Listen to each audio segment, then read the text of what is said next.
ಈ ಎರಡು ದೋಣಿಯಲ್ಲಿ ಕಾಲಿಡಬಾರ್ದು ಅಂತ ದೊಡ್ಡವರು ಸಾಕಷ್ಟು ಬಾರಿ ಹೇಳಿರೋದನ್ನ ಕೇಳಿದ್ದೀವಿ. ಆದರೆ ಈ ಮಾತನ್ನು ಸುಳ್ಳು ಮಾಡಿದ್ದಾರೆ. ನಾನು ಕಲಾವಿದೆಯಾಗಿ ಮತ್ತು ಹೋರಾಟಗಾರ್ತಿಯಾಗಿ ಕೂಡ ಸಕ್ಸಸ್ ಆಗಬಲ್ಲೆ ಅನ್ನೋದನ್ನು ತೋರಿಸ್ಕೊಟ್ಟಿದ್ದಾರೆ. ಅವರು ಮತ್ತಿಲ್ಲಾರು ಅಲ್ಲ, ನಟಿ, ನಿರ್ಮಾಪಕಿ ಹಾಗೆ ಹೋರಾಟಗಾರ್ತಿ ಅಶ್ವಿನಿ ಗೌಡ ಅವರು. ಸೊ ಅವರೀಗ ನಮ್ಮ ಜೊತೆ ಇದ್ದಾರೆ. ಆ ಸಕ್ಸಸ್ ಹಾದಿ ಬಗ್ಗೆ ನಾವು ಅವ್ರನ್ನೇ ಕೇಳೋಣ.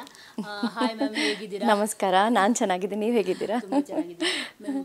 ನೀವು ಒಂದು ಕಡೆ ಕಲಾವಿದೆಯಾಗಿ, ಇನ್ನೊಂದು ಕಡೆ ಹೋರಾಟಗಾರ್ತಿಯಾಗಿ, ಎರಡು ಹಾದಿಯಲ್ಲೂ ಕೂಡ ನೀವು ಸಕ್ಸಸ್ ಗಳಿಸಿರುವಂಥದ್ದು. ಸೊ ನಿಮ್ಮ ಒಂದು ಸಕ್ಸಸ್ಫುಲ್ ಜರ್ನಿ ಬಗ್ಗೆ ನಮ್ಮ TV9 ಪ್ರೇಕ್ಷಕರ ಜೊತೆ ಹಂಚ್ಕೊಳ್ಳೋದಾದರೆ ಏನು ಹೇಳ್ತೀರಿ ಅಂತ? First of all thank you so much. ಯಾಕೆ ಅಂತಂದರೆ ನಮ್ಮ ಹಿರಿಯಕರು ಹೇಳಿರೋದು ಸತ್ಯನೇ. ಅದು ಎರಡು ದೋಣಿ ಮೇಲೆ ಒಂದೇ ಸಾರಿ ಕಾಲಿಡಬಾರ್ದು. ಆದರೆ ನೀವು ಹೇಳಿದ ಹಾಗೆ ಸಕ್ಸಸ್ಫುಲ್ ಆಗಿದ್ದೀನೋ ಇಲ್ವೋ ಅನ್ನೋದು ನನಗೆ ಗೊತ್ತಿಲ್ಲ. ಆದರೂ ಪ್ರಯತ್ನ ಅಂತೂ ಬಿಟ್ಟಿಲ್ಲ. ಸಕ್ಸಸ್ಫುಲ್ ಆಗ್ತೀನಿ ಅನ್ನೋ ಭರವಸೆಯಿಂದ ದೋಣಿನ ಮುಂದುವರಿಸ್ತಾ ಇದ್ದೀನಿ. ಬಹುಶಃ ಆ ಸಕ್ಸಸ್ ಅತಿ ಶೀಘ್ರದಲ್ಲಿ ಸಿಗ್ಬೋದು ಅಂತ ಭಾವಿಸ್ತೀನಿ. ಸೊ ಈ ನಗುಮುಖದ ಅಶ್ವಿನಿ ಅವರು, ಸೊ ತುಂಬ ನಾನು ಕೇಳ್ಪಟ್ಟಿದ್ದೀನಿ, ನಾನು ಕೂಡ ನೋಡಿದ್ದೀನಿ. ತುಂಬಾನೇ ಸರಳ ಮತ್ತೆ ಹಂಬಲ್ ಪರ್ಸನ್ನು, ತುಂಬಾನೇ ಹೆಲ್ಪಿಂಗ್ ನೇಚರ್ ಇರೋ ವ್ಯಕ್ತಿ ಅಂತ ನಾನು ಕೇಳ್ಪಟ್ಟಿದ್ದೀನಿ. ಸೊ ಈ ಅಶ್ವಿನಿ ಯಾರು ಅಂತ ಹೇಳೋದಾದ್ರೆ ಏನು ಹೇಳ್ತೀರಿ ಅಂತ? ಅಶ್ವಿನಿ ಯಾರು ಅನ್ನೋ ಪ್ರಶ್ನೆಗೆ ನನ್ನ ಹತ್ರ ಬಹುಶಃ ಉತ್ತರ ಇಲ್ಲ. ಗೊತ್ತಿಲ್ಲ. ನೀವು ಹೇಳಿದ್ರಿ ಬಹಳ ಸರಳ, ಪ್ರೀತಿ ಇವೆಲ್ಲವೂ ಹೇಳಿದ್ರಿ. ಮೇಡಮ್, ಒಬ್ಬ ಹೆಣ್ಣು ಮಗಳು, ಅದರಲ್ಲೂ ಕೂಡ ನೀವು ಹೇಳಿದಾಗೆ ಕಲಾವಿದೆ, ಅದರಲ್ಲೂ ಹೋರಾಟವನ್ನು ಹಾದಿಯನ್ನು ಆಯ್ಕೆ ಮಾಡ್ಕೋಬೇಕು ಅಂದಾಗ ಹೌದು, ಯಾವಾಗಲೂ ನಾನು ನಗ್ತಾ ಇರ್ತೀನಿ, ನಿಜ. ಯಾರಾದರೂ ಕಷ್ಟ ಅಂದಾಗ ಕೈ ಹಿಡಿಯೋದಂತೂ ಅದು ಸತ್ಯ. ಆದರೆ ನಮಗೂ ಕೂಡ ಹಲವಾರು ಏಳು ಬೀಳುಗಳು ನಮ್ಮ ಜೀವನದಲ್ಲಿ, ಹಲವಾರು ಘಟನೆಗಳು ನಮಗೂ ಆಗಿರುತ್ತೆ. ಅವೆಲ್ಲವನ್ನ ಕೂಡ ಅವತ್ತು ಧೈರ್ಯವಾಗಿ ಎದುರಿಸಿ ಇವತ್ತು ಮುನ್ನುಗ್ತಾ ಇದ್ದೀನಿ ಅಂದರೆ, ಇವತ್ತು ನಗ್ನಗ್ತಾ ಮುನ್ನುಗ್ತಾ ಇದ್ದೀನಿ ಅಂದರೆ ಬಹುಶಃ ಅದು ನನ್ನ ವ್ಯಕ್ತಿತ್ವಕ್ಕೆ ನಾನು ನಿಜವಾಗ್ಲೂ ಹ್ಯಾಟ್ಸ್ ಆಫ್ ಅಂತ ಹೇಳಬೇಕು. ಸೊ ನಮ್ಮ ತಂದೆ ತಾಯಿಗೆ ಅವರು ನಮಗೆ ಹಾಕ್ಕೊಟ್ಟಿರುವಂಥ ಒಂದು ಫೌಂಡೇಶನ್ಗೆ ನಾನು ಥ್ಯಾಂಕ್ಸ್ ಅಂತ ಹೇಳಬೇಕು. ಯಾಕೆಂದರೆ ಎಲ್ರಿಗೂ ಅಷ್ಟೇ ಫೌಂಡೇಶನ್ ಅನ್ನೋದು ತುಂಬಾ ಮುಖ್ಯ ಆಗುತ್ತೆ. ಆ ಬುನಾದಿ ಅನ್ನೋದು ಏನಿರುತ್ತೆ ಅದು ಗಟ್ಟಿಯಾಗಿದ್ದರೆ ನಿಮ್ಮ ಕಟ್ಟುವಂಥ ಕೋಟೆ ಬಹಳನೇ ಗಟ್ಟಿಯಾಗಿರುತ್ತೆ. ಸೊ ನನ್ನ ಫೌಂಡೇಶನ್ ಸ್ಟ್ರಾಂಗ್ ಆಗಿತ್ತು, ಹಾಗಾಗಿ ನಾನು ಸ್ಟ್ರಾಂಗ್ ಆಗಿದ್ದೀನಿ ಅಷ್ಟೇ. ಮ್ಯಾಮ್, ನೀವು ಎಕ್ಸ್ ಕಾರ್ಪೊರೇಟರ್ ಮಗಳು, ಮೇ ಬಿ ಗೋಲ್ಡ್ ಸ್ಪೂನ್ ಅಂತ ಅನಿಸುತ್ತೆ ಚಿಕ್ಕಂದಿನಿಂದ. ಸೊ ನೀವು ಈ ಸಿನಿಮಾ ರಂಗದ ಆಯ್ಕೆ ಹೇಗಾಯಿತು ಅಂತ? ಮೇಡಮ್, ನಮ್ಮ ತಂದೆಯವರು ಹೌದು ರಾಜಕಾರಣದಲ್ಲಿ ಇದ್ದಂಥವ್ರೆ. ಆದರೆ ಯಾವತ್ತೂ ನಮಗೆ ಅವರು ಆ ಐಷಾರಾಮಿ ಜೀವನಕ್ಕೆ ನಮ್ಮನ್ನು ಒಂದು ರೀತಿಲಿ ಏನು ಹೇಳ್ತಾರೆ, ಯಾವತ್ತೂ ಅದನ್ನು ನಮಗೆ ಇದನ್ನೇ ನೀವು ಫಾಲೋ ಮಾಡಬೇಕಂತ ಹೇಳ್ಕೊಡ್ಲಿಲ್ಲ ಅವರು. ನಮಗೇನು ಹೇಳ್ತಾ ಬಂದರು ಅಂದರೆ, ನಾನೊಬ್ಬ ರೈತನ ಮಗ, ಸೊ ನನ್ನ ಮಕ್ಕಳು ನೀವು ಅಂದಾಗ ನೀವು ಅಷ್ಟೇ ಸರಳತೆಯನ್ನು ನೀವು ಇಟ್ಕೊಳ್ಬೇಕಾಗತ್ತೆ ಅಂತ. ಅವತ್ತಿನ ರಾಜಕಾರಣಿಗಳಿಗೂ ಇವತ್ತಿನ ರಾಜಕಾರಣಿಗಳಿಗೂ ತುಂಬ ವ್ಯತ್ಯಾಸ ಇದೆ. ಅವತ್ತಿನ ರಾಜಕಾರಣಿಗಳು ಬಹಳ ಸರಳವಾಗಿ ಅವರ ನಡವಳಿಕೆ ಇರ್ತಾ ಇತ್ತು. ಇವತ್ತು ಭಾಳ ಆಡಂಬರ. ನಮ್ಮ ತಂದೆನ ನೋಡಿದಾಗ ಅವ್ರು ಯಾವತ್ತೂ ಆಡಂಬರದ ಒಂದು ರಾಜಕಾರಣಿ ಅಂತ ನನಗೆ ಅನ್ನಿಸ್ಲೇ ಇಲ್ಲ. ತುಂಬ ಸರಳವಾಗಿರೋರು, ಎಲ್ಲರ ಜೊತೆ ಬೆರೆಯೋರು, ಶ್ರೀಮಂತರು ಬಡವರು ಅಂತ ಅವ್ರಿಗೆ ಇರ್ತಿರ್ಲಿಲ್ಲ, ಭೇದ ಭಾವ ಅನ್ನೋದೇ ಗೊತ್ತಿರ್ತಿರ್ಲಿಲ್ಲ.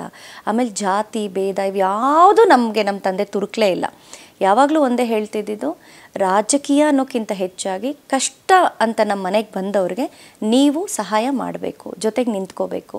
ಹಸ್ದವರು ಮನೆಗೆ ಬಂದಾಗ ಅವರಿಗೆ ಅಟ್ಲೀಸ್ಟ್ ಕನಿಷ್ಠ ಪಕ್ಷ ಏನಿಲ್ಲ ಅಂತಂದ್ರೂ ಕೂಡ ಒಂದು ಮೊಸರನ್ನಾದರೂ ಅವ್ರಿಗೆ ಇಡಬೇಕು ಅನ್ನೋದು ಇವೆಲ್ಲ ಹೇಳ್ಕೊಡ್ತಾ ಇದ್ರು ನಮ್ಮ ತಂದೆ. ಸೊ ಭಾಳ ಸರಳ ವ್ಯಕ್ತಿತ್ವ ನಮ್ಮ ತಂದೆದು. ಬಹುಶಃ ಅದನ್ನು ನಾನು ಅದನ್ನು ಫಾಲೋ ಮಾಡಿದ್ರಿಂದ ಇವತ್ತು ಅದು ನನಗೆ ಬರೋದಕ್ಕೆ ಸಾಧ್ಯ ಆಯಿತು ಅಂತ ನಾನು ಅನ್ಕೋತೀನಿ. ಚಿತ್ರರಂಗಕ್ಕೆ ಬಂದಿದ್ದು ಆಕ್ಸಿಡೆಂಟಲ್ಲಿ ಬಂದಿದ್ದ? ಚಿಕ್ಕಂದಿಂದ ಏನಾದರೂ ನಿಮಗೆ? ಇಲ್ಲ ಮೇಡಮ್, ನಾನು ಯಾವತ್ತೂ ಒಬ್ಬ ಕಲಾವಿದೆ ಆಗಬೇಕು ಅನ್ನೋ ಆಸೆನೇ ನಾನು ಇಟ್ಕೊಂಡಿರಲಿಲ್ಲ. ಯಾವತ್ತೂ ನನ್ನ ಕನಸನ್ನು ಕಂಡಂಥವಳೆ ಅಲ್ಲ. ಅಕಸ್ಮಾತ್ ನಾನು ಏನಾದರೂ ಬರಬೇಕು ಅಂದಿರೋ ಒಂದಷ್ಟು ಪ್ರಿಪ್ರೇಷನ್ಸ್ ಅಂತೂ ಖಂಡಿತ ಮಾಡ್ಕೋತಾ ಇದ್ದೆ. ಬಟ್ ಯಾವತ್ತೂ ನನಗೆ ಆ ಕನಸೇ ಇರಲಿಲ್ವಲ್ಲ, ಮತ್ತು ನನಗೆ ಗೊತ್ತಿರಲಿಲ್ಲ ನಾನೊಬ್ಬ ಕಲಾವಿದೆ ಆಗ್ಬೋದು ಅಂತ. ಆದರೆ ಸ್ಕೂಲ್ ದಿನಗಳಲ್ಲಿ ಮಾತ್ರ ಎಲ್ಲ ಆ್ಯಕ್ಟಿವಿಟೀಸಲ್ಲೂ ನಾನು ಇರ್ತಿದ್ದೆ. ಸ್ಪೋರ್ಟ್ಸಲ್ಲಿ ಆಗ್ಬೋದು, ಡಾನ್ಸಲ್ಲಿ ಆಗ್ಬೋದು, ಸ್ಕಿಟ್ಸಲ್ಲಿ ಆಗ್ಬೋದು, ಇದೆಲ್ಲದರಲ್ಲೂ ಇರ್ತಿದ್ದೆ. ಇದೆಲ್ಲದರಲ್ಲೂ ನನ್ನ ಹೆಸರು ಬರೆದ್ಬಿಟ್ಟಿರ್ತಿದ್ರು. ಆವತ್ತಿಂದ ನನಗೆ ಆ ಸ್ಟೇಜ್ ಫಿಯರ್ ಇರ್ತಿರಲಿಲ್ಲ. ಮತ್ತು ಯಾರೇ ನಮ್ಮ ಮನೆಗೆ ಬಂದರೂ ಅವ್ರ ಜೊತೆಲಿ ಎಲ್ಲ ಮಾತಾಡಬೇಕು, ಬೆರಿಬೇಕು, ಇದೆಲ್ಲ ನನಗೆ ಇರ್ತಾ ಇತ್ತು. ಬಟ್ ನನ್ನಲ್ಲಿ ಒಬ್ಬ ಕಲಾವಿದೆ ಇದ್ದಾಳೆ ಅನ್ನೋದೇ ನನಗೆ ಖಂಡಿತ ಗೊತ್ತಿರಲಿಲ್ಲ. ಒಂದು ಅವಕಾಶ, ನನಗೆ ದೊಡ್ಡ ಅವಕಾಶವನ್ನು ಗುರು ದೇಶಪಾಂಡೆ ಅವ್ರು ಮಾಡಿಕೊಡ್ತಾರೆ ವಾರಸ್ದಾರ ಸಿನಿಮಾ ಮುಖಾಂತರ. ಅದಾದಮೇಲೆ ಮತ್ತೆ ಅಶ್ವಿನಿ ಹಿಂತಿರುಗಿ ನೋಡಲೇ ಇಲ್ಲ. ಇಲ್ಲಿವರೆಗೂ ಟಚ್ವುಡ್ ಒಳ್ಳೆ ಅವಕಾಶಗಳು, ಒಳ್ಳೆ ಕಲಾವಿದರು, ತಂತ್ರಜ್ಞರು, ನಿರ್ಮಾಪಕರು, ನಿರ್ದೇಶಕರು ಇವ್ರ ಜೊತೆಲೆಲ್ಲ ಕೆಲಸ ಮಾಡುವಂಥ ದೊಡ್ಡ ಅವಕಾಶ ನನಗೆ ಸಿಕ್ತು. ಬಹುಶಃ ನಾನು ಸರಸ್ವತಿಯನ್ನು ತುಂಬ ಆರಾಧಿಸ್ತೀನಿ. ಆ ತಾಯಿನೇ ನನ್ನ ಕೈ ಹಿಡಿದಿದ್ದಾಳೆ ಅಂತ ನಾನು ಭಾವಿಸ್ತೀನಿ. ನಾನು ಶೃಂಗೇರಿ ಶಾರದಾಂಬೆನ ತುಂಬ ನಂಬ್ತೀನಿ. ಹಾಗಾಗಿ ಆ ಸರಸ್ವತಿ ನನಗೆ ಒಲ್ದಿದ್ದಾಳೆ ಅಂತ ನಾನು ಭಾವಿಸ್ತೀನಿ. ನಿರ್ದೇಶಕಿ ಆಗಬೇಕು ಅಂತ ಹೋಗ್ತೀರಾ? ಹೌದು.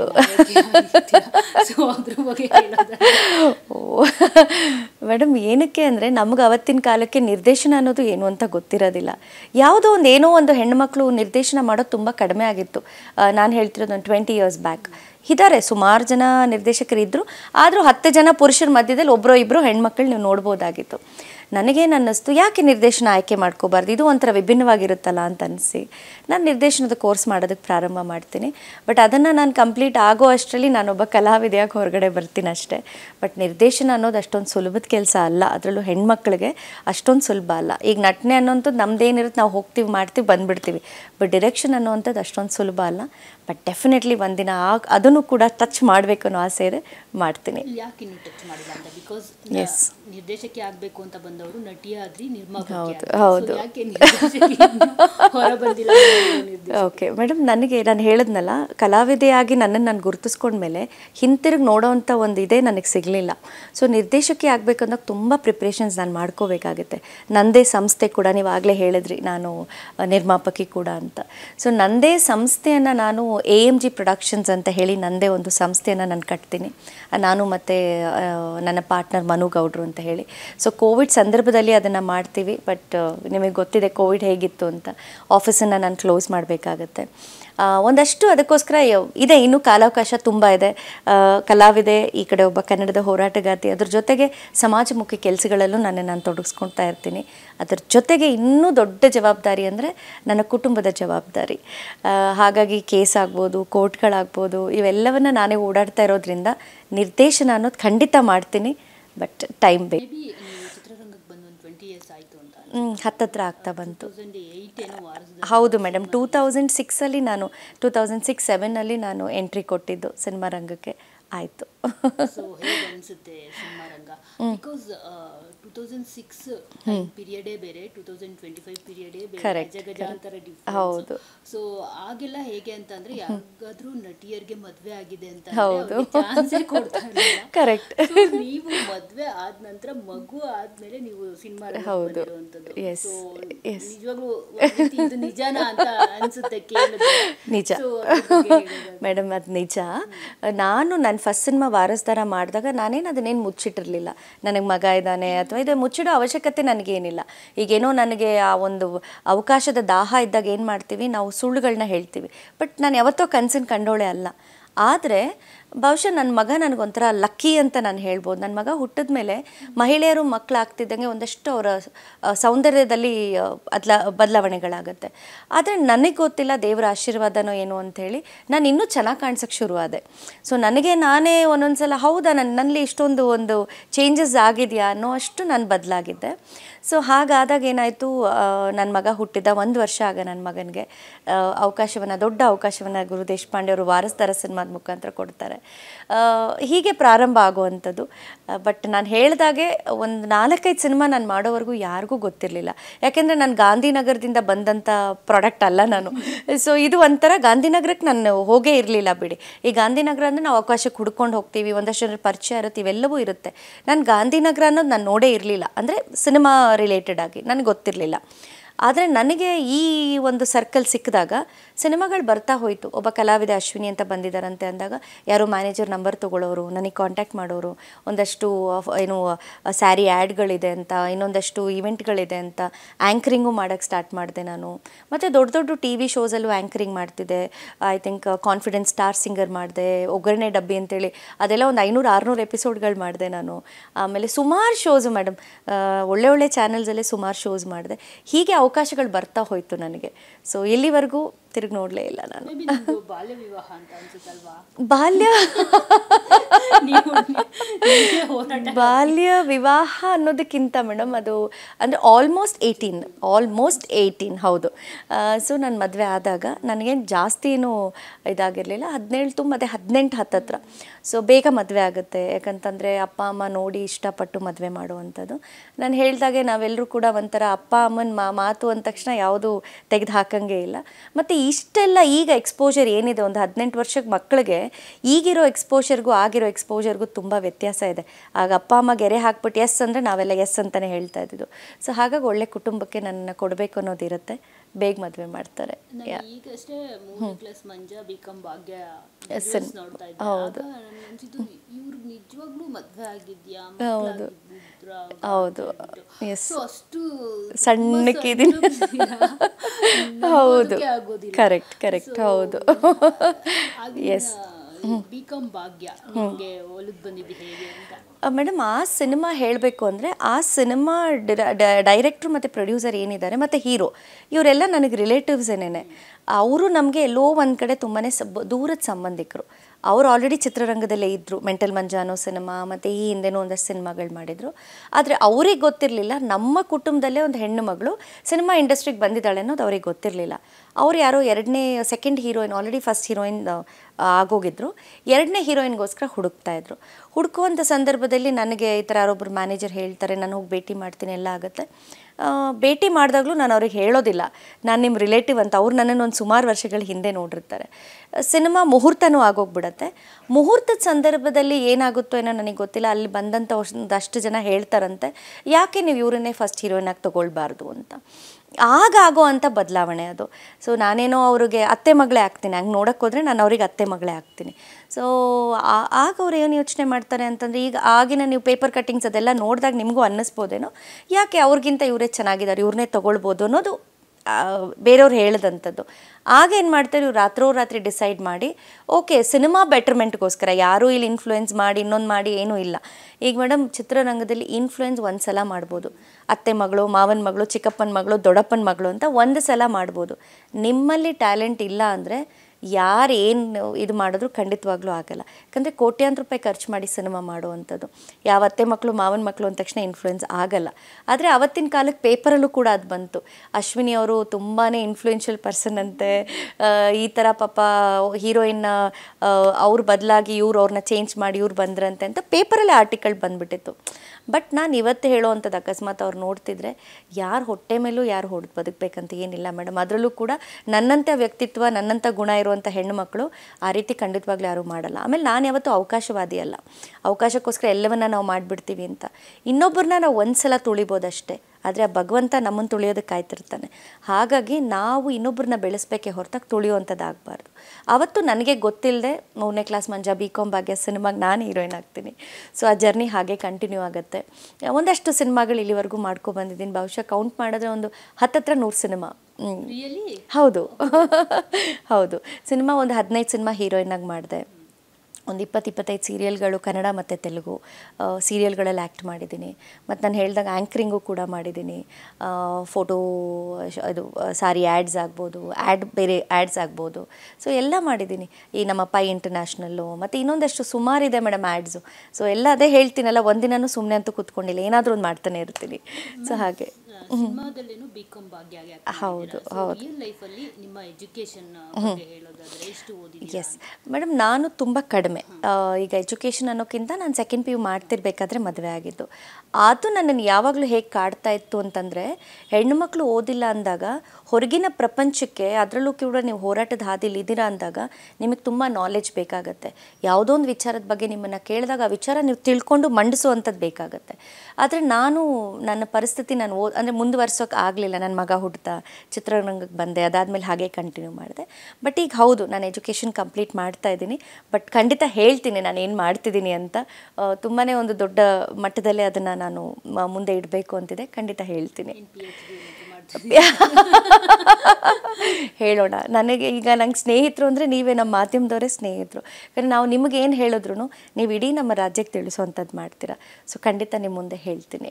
ಸೊ ಸಿನಿಮಾಗಳನ್ನು ಮಾಡ್ತಾ ಇರ್ತೀರಾ, ಮತ್ತು ಸೀರಿಯಲ್ ಇಂಡಸ್ಟ್ರಿಗೆ ಕಾಲಿಡ್ತೀರಾ. ಯಾಕೆ ಆ ಒಂದು ಪ್ರಯತ್ನ ಅಂತ, ಸೀರಿಯಲ್ಗೆ ಹೋಗಬೇಕು ಅಂದರೆ ಕಿರುತೆರೆಯಲ್ಲಿ ಕೂಡ ಹೆಸರು ಮಾಡಬೇಕು ಅನ್ನೋ ಪ್ರಯತ್ನ ಯಾಕಾಯಿತು?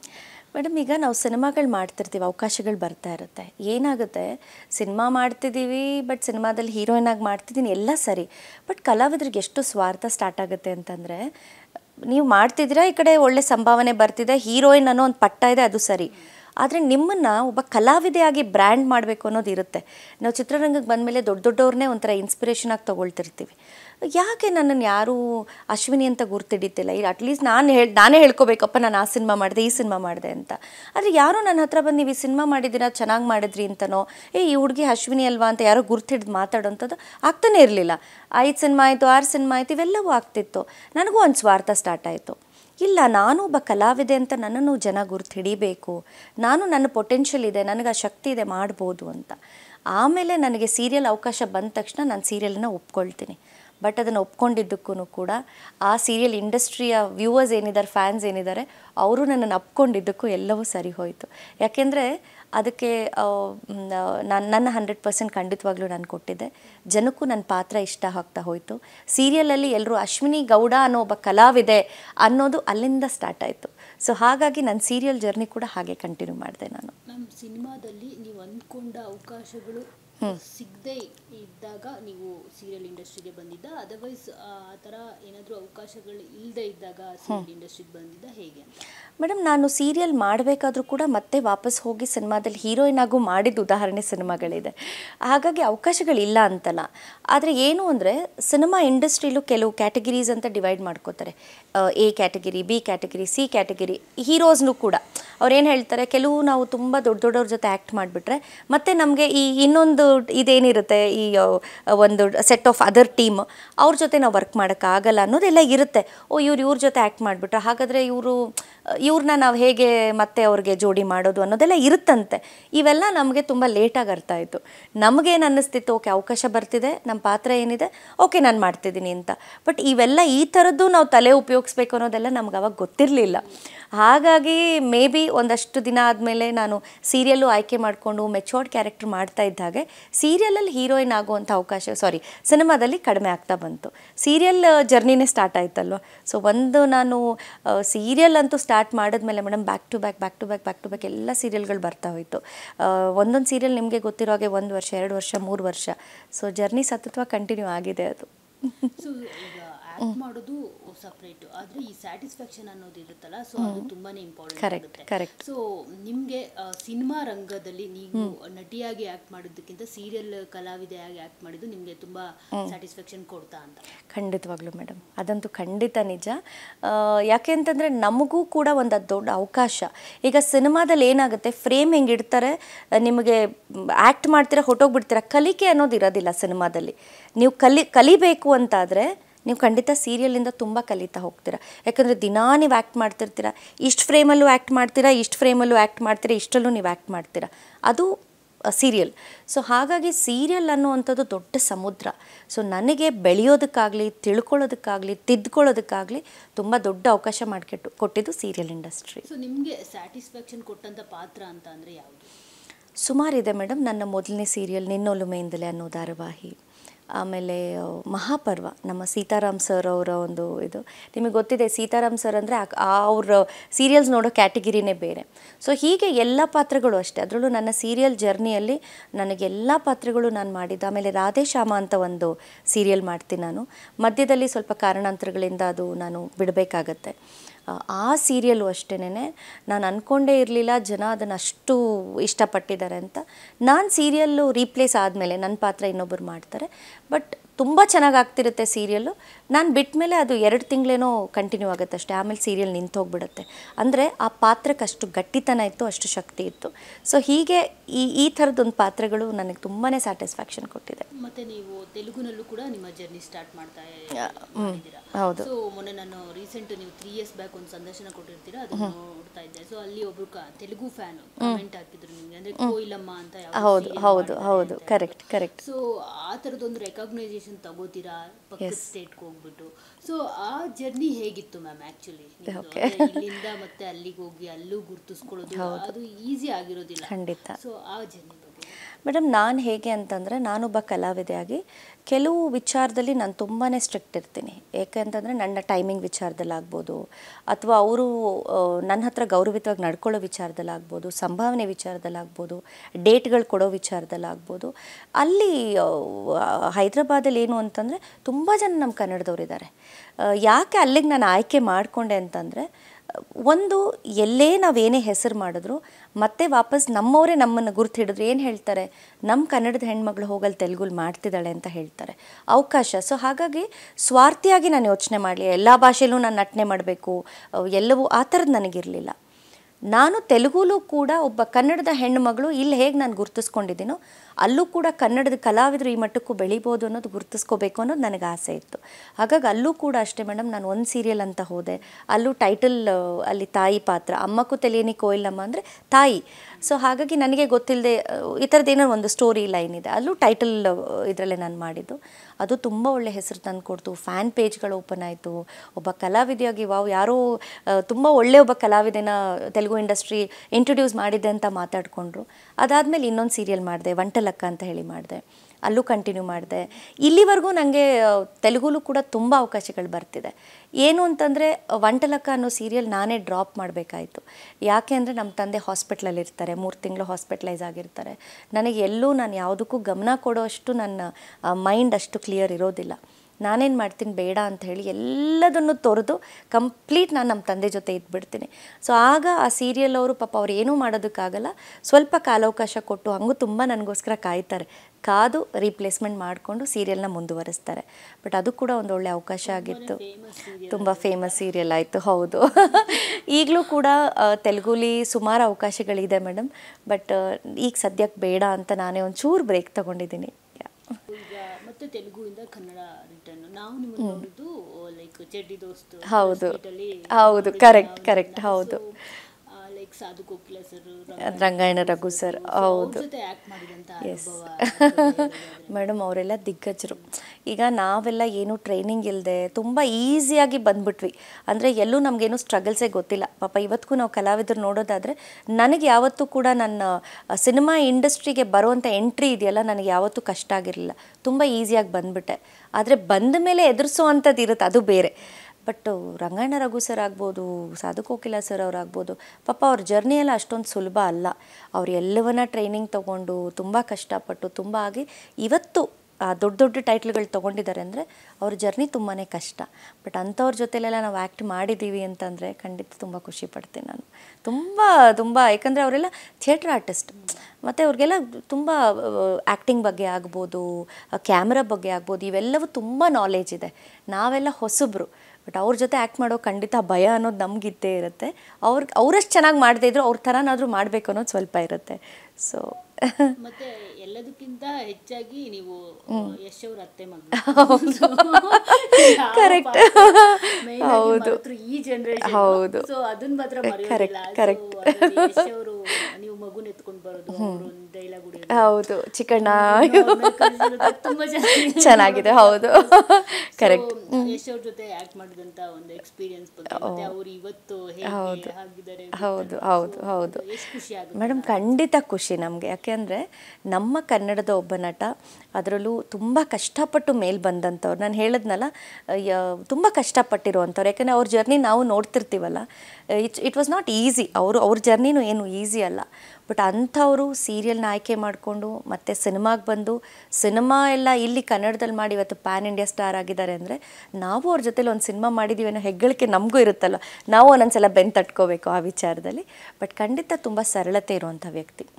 ಯಾಕಂದರೆ ನಾವು ಆ್ಯಕ್ಟ್ ಮಾಡುವಾಗ ಯಶನ್ ತುಂಬ ಮಾತಾಡ್ತಿರ್ಲಿಲ್ಲ. ಅವರಾಯಿತು, ಅವ್ರ ಕೆಲಸ ಆಯಿತು. ಸುಮ್ಮನೆ ಏನೋ ಈಗ ನಾನು ಆ ಪಾತ್ರ ಹೇಗಿದೆ, ಅತ್ತೆ ಮಗಳನ್ನ ಕೆದಕ್ತಾ ಇರ್ತಾರೆ, ಮಾತಾಡ್ತಿರ್ತಾರಲ್ಲ, ಆ ಥರದ ವ್ಯಕ್ತಿತ್ವ ಅಲ್ಲ, ತುಂಬ ಸ್ಟ್ಯಾಂಡರ್ಡಾಗಿ ಬಿಹೇವ್ ಮಾಡ್ತಿರ್ತಾರೆ ಯಶ್ ಅವರು. ಅವರಾಯಿತು, ಅವ್ರ ಕೆಲಸ ಆಯಿತು, ಅವ್ರದ್ದು ಏನಿದೆ ಅವರಷ್ಟೇ. ಈ ಕೆಲವ್ರು ಏನು ಅಂದರೆ ಸುಮ್ಮನೆ ಏನೋ ತಮಾಷೆ ಮಾಡ್ತಿರ್ತಾರೆ, ತಮಾಷೆಯಾಗಿ ಜೋವಿಯಲಾಗಿ ಮಾತಾಡ್ತಿರ್ತಾರೆ. ಯಶ್ ಅವ್ರು ಆ ಥರ ಇರ್ತಿರ್ಲಿಲ್ಲ. ಮತ್ತು ನಮ್ಮ ಹೆಣ್ಮಕ್ಳ ಜೊತೆಲೆಲ್ಲ ಅವ್ರೇನು ಜಾಸ್ತಿ ಎಲ್ಲ ಮಾತಾಡೋದು ಆ ಥರದ್ದೆಲ್ಲ ಇರ್ತಿರ್ಲಿಲ್ಲ. ಅವ್ರ ಪಾಡಿಗೆ ಅವ್ರಿಗೆ ಚಿಕ್ಕಣ್ಣ ಇರ್ತೀರಿ, ನಿಮಗೆ ಗೊತ್ತು ಚಿಕ್ಕಣ್ಣ ಹೆಂಗಿರ್ತಾರೆ ಅಂತ, ಅವರೇ ಅವ್ರನ್ನ ಸಂಪೂರ್ಣವಾಗಿ ಅಕ್ಯುಮುಲೇಟ್ ಮಾಡ್ಕೊಂಬಿಟ್ಟಿರೋರು. ಅವರೇ ತಮಾಷೆ ಮಾಡಿಕೊಂಡು ಅವ್ರದ್ದೇ ಒಂದು ಗುಂಪು ಚೆನ್ನಾಗಿರ್ತಿತ್ತು. ಬಟ್ ನಾನು ಆ ಪಾತ್ರನ ಮಾಡಬೇಕಾದ್ರೆ ನಿಜವಾಗ್ಲೂ ನಾನು ಯಾವತ್ತೂ ಅಂದ್ಕೊಂಡಿರಲಿಲ್ಲ ಈ ಮಟ್ಟದಲ್ಲಿ ರೀಚ್ ಆಗುತ್ತೆ ಅಂತ. ಯಾಕಂದರೆ ನಾನು ಸೀರಿಯಲ್ ಮಾಡ್ತಿದ್ದೆ, ಸೀರಿಯಲಲ್ಲಿ ದೊಡ್ಡ ಬೊಟ್ಟಿಟ್ಕೊಂಡು ಸೀರೆ ಉಟ್ಕೊಂಡು ತುಂಬಾ ಮೆಚೋರ್ಡ್ ಕ್ಯಾರೆಕ್ಟ್ರು.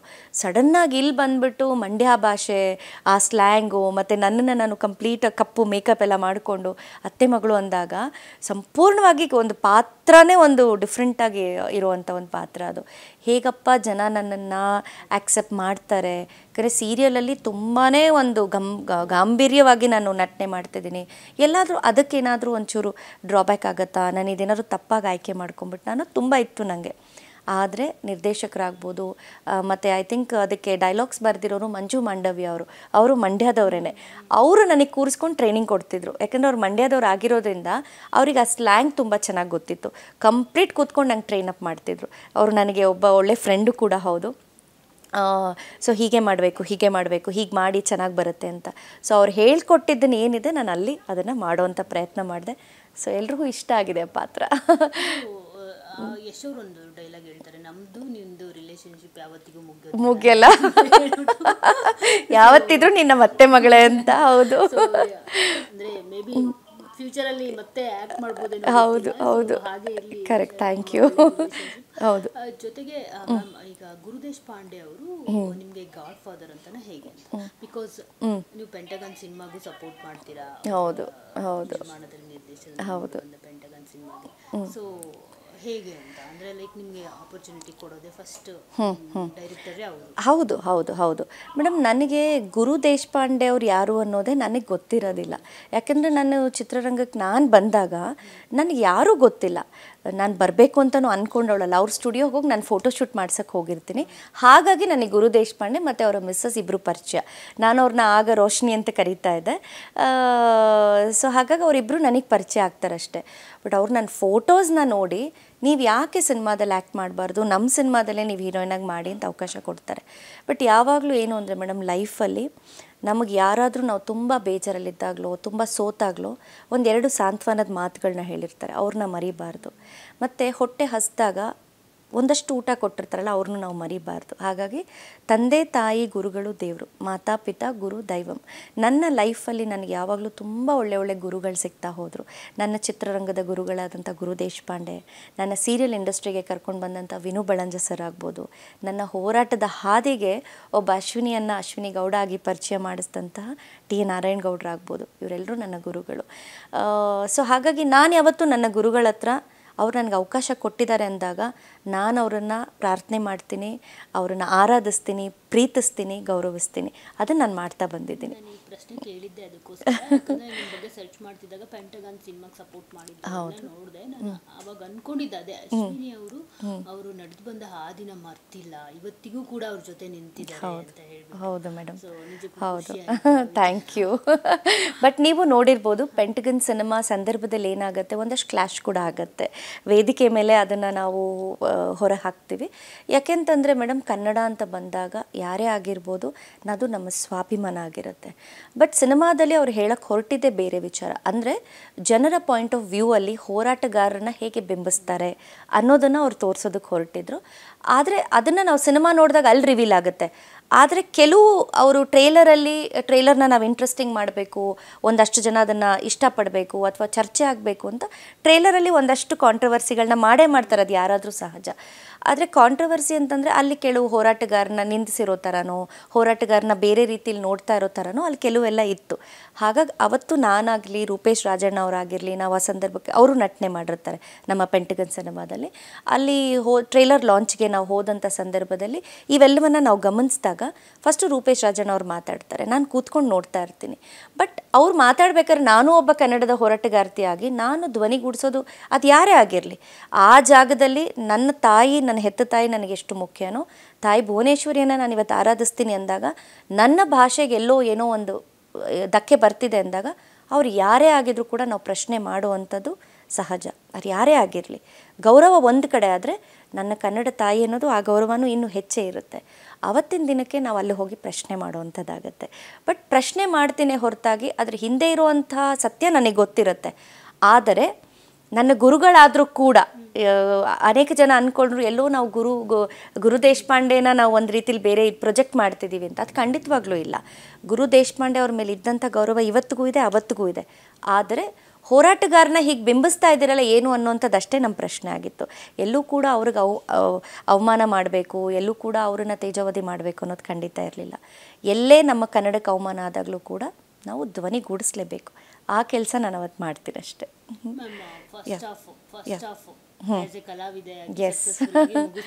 ಹೌದು. ಸೆಕೆಂಡ್ ಹಾಫ್ ಬಂದ್ರೆ ಹೋರಾಟಗಾರ ಏನಿದು ಟ್ವಿಸ್ಟ್ ಅಂತ.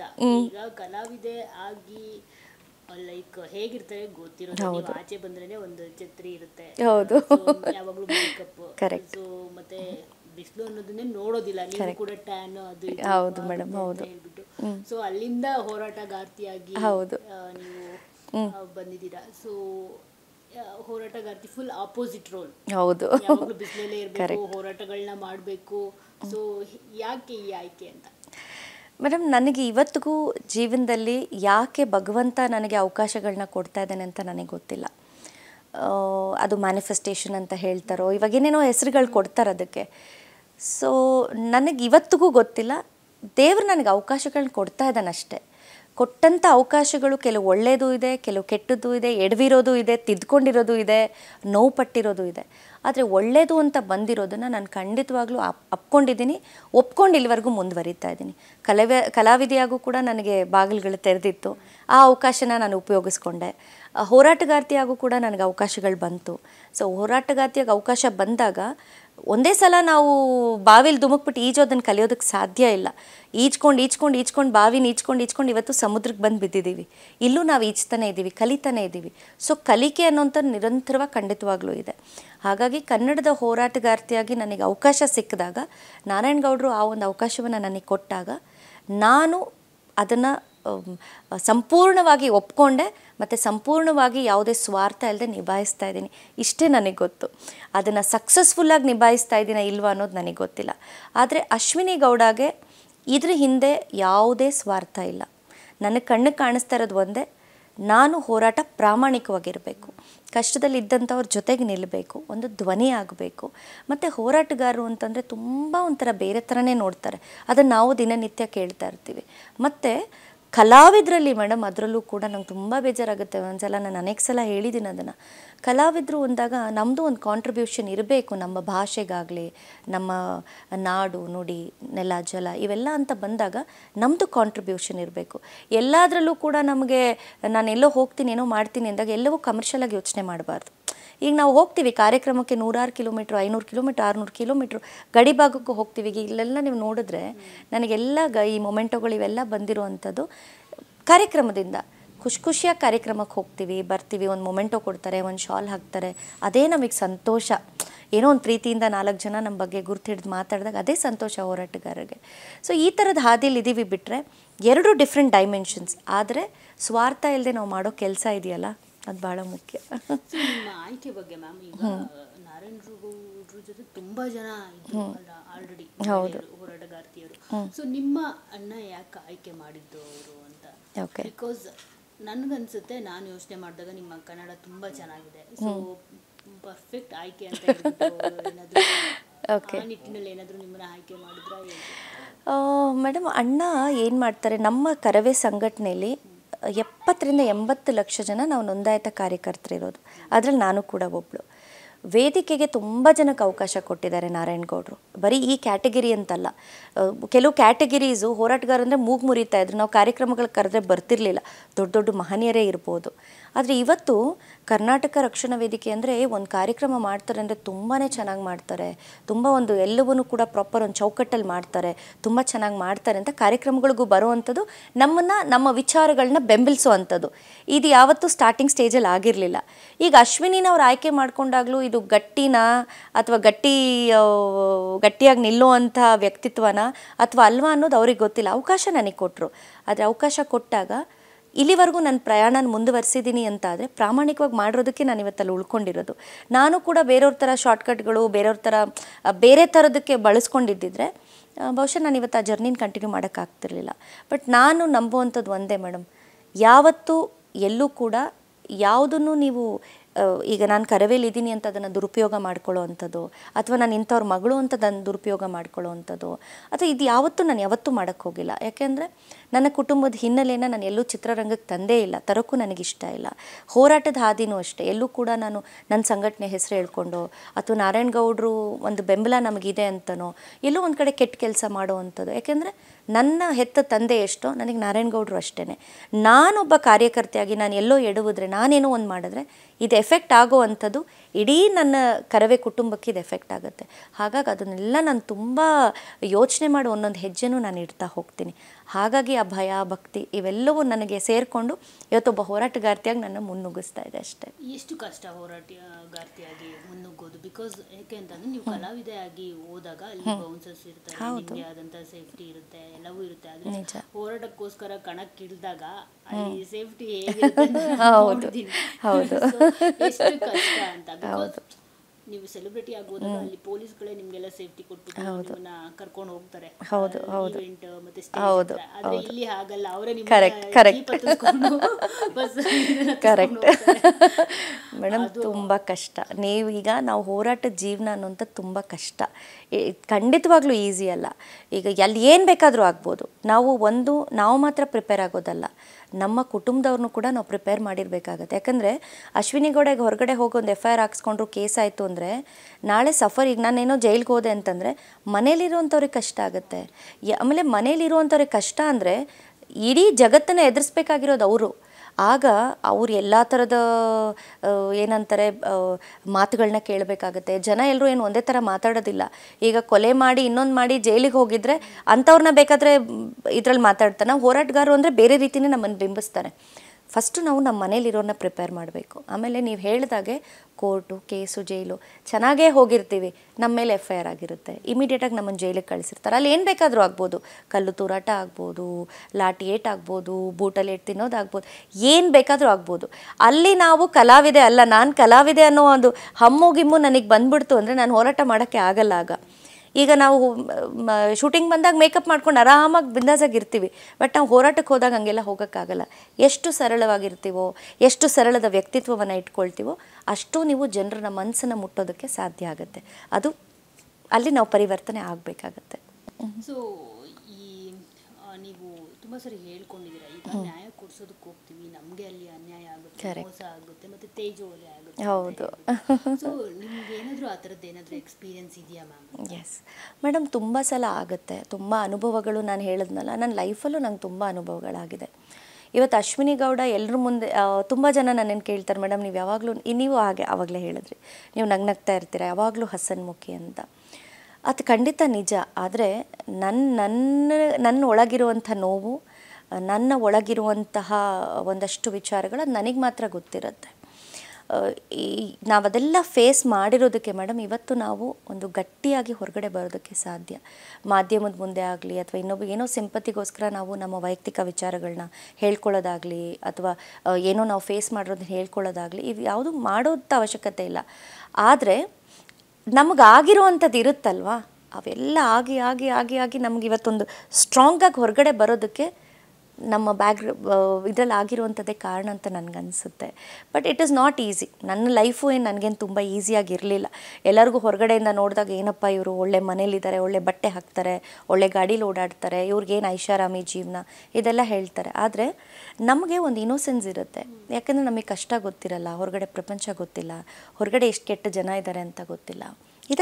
ಜನ ಇದ್ದಾರೆ, ಇಲ್ಲ ಅಂತ ನಾನು ಹೇಳಲ್ಲ. ಒಳ್ಳೆಯವ್ರು ಎಷ್ಟಿದ್ದಾರೋ ಕೆಟ್ಟವರು ಅಷ್ಟೇ ಇದ್ದಾರೆ. ದೇವ್ರ ರೂಪದಲ್ಲಿ ಮನುಷ್ಯ ಬರ್ತಾನೆ, ಕೈ ಹಿಡಿತಾನೆ ನಿಜ. ಆದರೆ ದೇವ್ರ ರೂಪದಲ್ಲೇ ರಾಕ್ಷಸರು ಬರುವಂಥದ್ದು ಅಷ್ಟೇ ಸತ್ಯ. ಸೊ ನಮ್ಮ ಲೈಫಲ್ಲೂ ಕೂಡ ಒಂದಷ್ಟು ಜನ ಬಂದಿರ್ತಾರೆ, ಎಡವಿರ್ತೀವಿ, ಬುದ್ಧಿ ಕಲ್ತಿರ್ತೀವಿ, ಪಾಠ ಕಲಿಸಿ ಹೋಗಿರ್ತಾರೆ. ಇವೆಲ್ಲ ನಾವು ಮರೆಯೋದಕ್ಕಾಗಲ್ಲ. ಬಟ್ ಗೊತ್ತಿಲ್ಲದೆ ಆಗಿರುತ್ತೆ. ನಾವು ಎಡವಿದ ಮೇಲೆ ಮತ್ತೆ ಎದ್ದು ನಿಂತ್ಕೊಳ್ಳೇಬೇಕು. We have to bounce back. ನಾವು ಬೌನ್ಸ್ ಬ್ಯಾಕ್ ಆಗಿಲ್ಲ ಅಂದರೆ ತುಂಬ ಕಷ್ಟ. ಅದರಿಂದ ಸಫರ್ ಆಗುವಂಥದ್ದು ನಮ್ಮ ಕುಟುಂಬ, ನಮ್ಮ ಮಕ್ಕಳು, ನಮ್ಮ ತಂದೆ ತಾಯಿ. ಹೊರಗಿಂದ ಬರೋವಂಥವ್ರು ಒಂದಿನ ಬರ್ಬೋದು, 2 ದಿನ ಬಂದು ನಮ್ಮ ಯೋಗಕ್ಷೇಮ ಕೇಳ್ಬೋದು. ಬಟ್ ಎಲ್ಲವೂ ಕೂಡ ನಾವು ಮನಸ್ಸಲ್ಲಿ ಇಟ್ಕೊಂಡೇ ಹೋರಾಟಕ್ಕೆ ಹೋಗಬೇಕಾಗತ್ತೆ. ಸೊ ಮನೇಲಿರೋರ್ನು ನಾವು ಅಷ್ಟೇ ಪ್ರಿಪೇರ್ ಮಾಡಬೇಕಾಗತ್ತೆ. ನಾನು ಹೋರಾಟಕ್ಕೆ ಹೋಗ್ತಾ ಇದ್ದೀನಿ, ಇದು ನನ್ನ ಆಯ್ಕೆ. ನನಗೇನಾದರೂ ಆಯಿತು, ನನಗೇನಾದರೂ ಆದರೆ ನೀವು ಈ ಥರ ಪ್ರಿಪೇರ್ ಆಗಬೇಕು ಅಂತ ನಾವು ಮನೇಲಿರೋರ್ಗೂ ಪ್ರಿಪೇರ್ ಮಾಡಬೇಕು. ಅದು ತುಂಬ ಇಂಪಾರ್ಟೆಂಟ್. ಈಗ ನಮಗೂ ಕುಟುಂಬದವ್ರು ಇರ್ತಾರೆ, ವಯಸ್ಸಾಗಿರೋ ತಂದೆ ತಾಯಿ ಇರ್ತಾರೆ, ಮಕ್ಕಳಿರ್ತಾರೆ. ನಾವೆಲ್ಲವನ್ನ ಬಿಟ್ಟು ಹೋರಾಟಕ್ಕೆ ಬರೋದು. ನಮಗೇನು ಯಾರು ಹೇಳೋರಿಲ್ಲ ಕೇಳೋರಿಲ್ಲ ಬಿಡ್ರಪ್ಪ ಅಂತ ಹೇಳೋ ಆ ಥರದ್ದಲ್ಲ. ಈಗ ಕೆಲವ್ರಿಗಿದೆ ಹೋರಾಟಕ್ಕೆ ಬರ್ತಾರೆ ಅಂತಂದರೆ ಇವರೆಲ್ಲ ಒಂಥರ ಗುಂಡ್ರು ಗೋವಿಗಳು, ಇವರೆಲ್ಲ ಯಾರು ಹೇಳೋರು ಕೇಳೋರಿಲ್ಲ, ಏನೋ ಜೀವನ ನಡೆಸ್ತಾ ಇದ್ದಾರೆ ಅಂತ. ಖಂಡಿತ ಹಾಗಲ್ಲ. ನಾವು ಒಂದು ಅರ್ಧ ಗಂಟೆ ಲೇಟ್ ಆಯಿತು ಅಂದರೆ ನಮಗೂ ಮನೆಯಿಂದ 10 ಫೋನ್ಗಳು ಬರುತ್ತೆ, ನಾವು ಉತ್ತರ ಕೊಡಬೇಕಾಗಿರುತ್ತೆ. ನಮಗೂ ಮಕ್ಕಳ ಜವಾಬ್ದಾರಿ ಇರುತ್ತೆ, ತಂದೆ ತಾಯಿ ಆರೋಗ್ಯದ ಸಮಸ್ಯೆ ಇರುತ್ತೆ, ಈಗ ನಮಗೂ ಹಲವಾರು ಇರುತ್ತೆ, ಫಿನಾನ್ಷಿಯಲ್ ಕ್ರೈಸಿಸ್ ಇರುತ್ತೆ, ಎಲ್ಲವೂ ಇರುತ್ತೆ.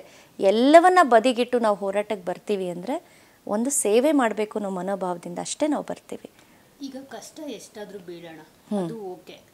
ಸೊ ಈ ಜನರು ಮಾತುಗಳಿರುತ್ತಲ್ಲ ಅದನ್ನ ಕೇಳೋದಕ್ಕಾಗಲ್ಲ. ಈ ಥರ ಹೋರಾಟಗಾರ್ತಿಯಾಗಿ ಹೌದು ಎಲ್ಲ ಗುರುತಿಸ್ಕೊಂಡಾಗ, ಜೊತೆಗೆ ನೀವು ಸೆಲೆಬ್ರಿಟಿ ಬೇರೆ, ಕಲಾವಿದೆ, ಸೊ ಹಂಗಿದ್ದಾಗ ಜನ ಬೇಗ ಬಿಟ್ಟು ಮಾತಾಡ್ತಾರೆ.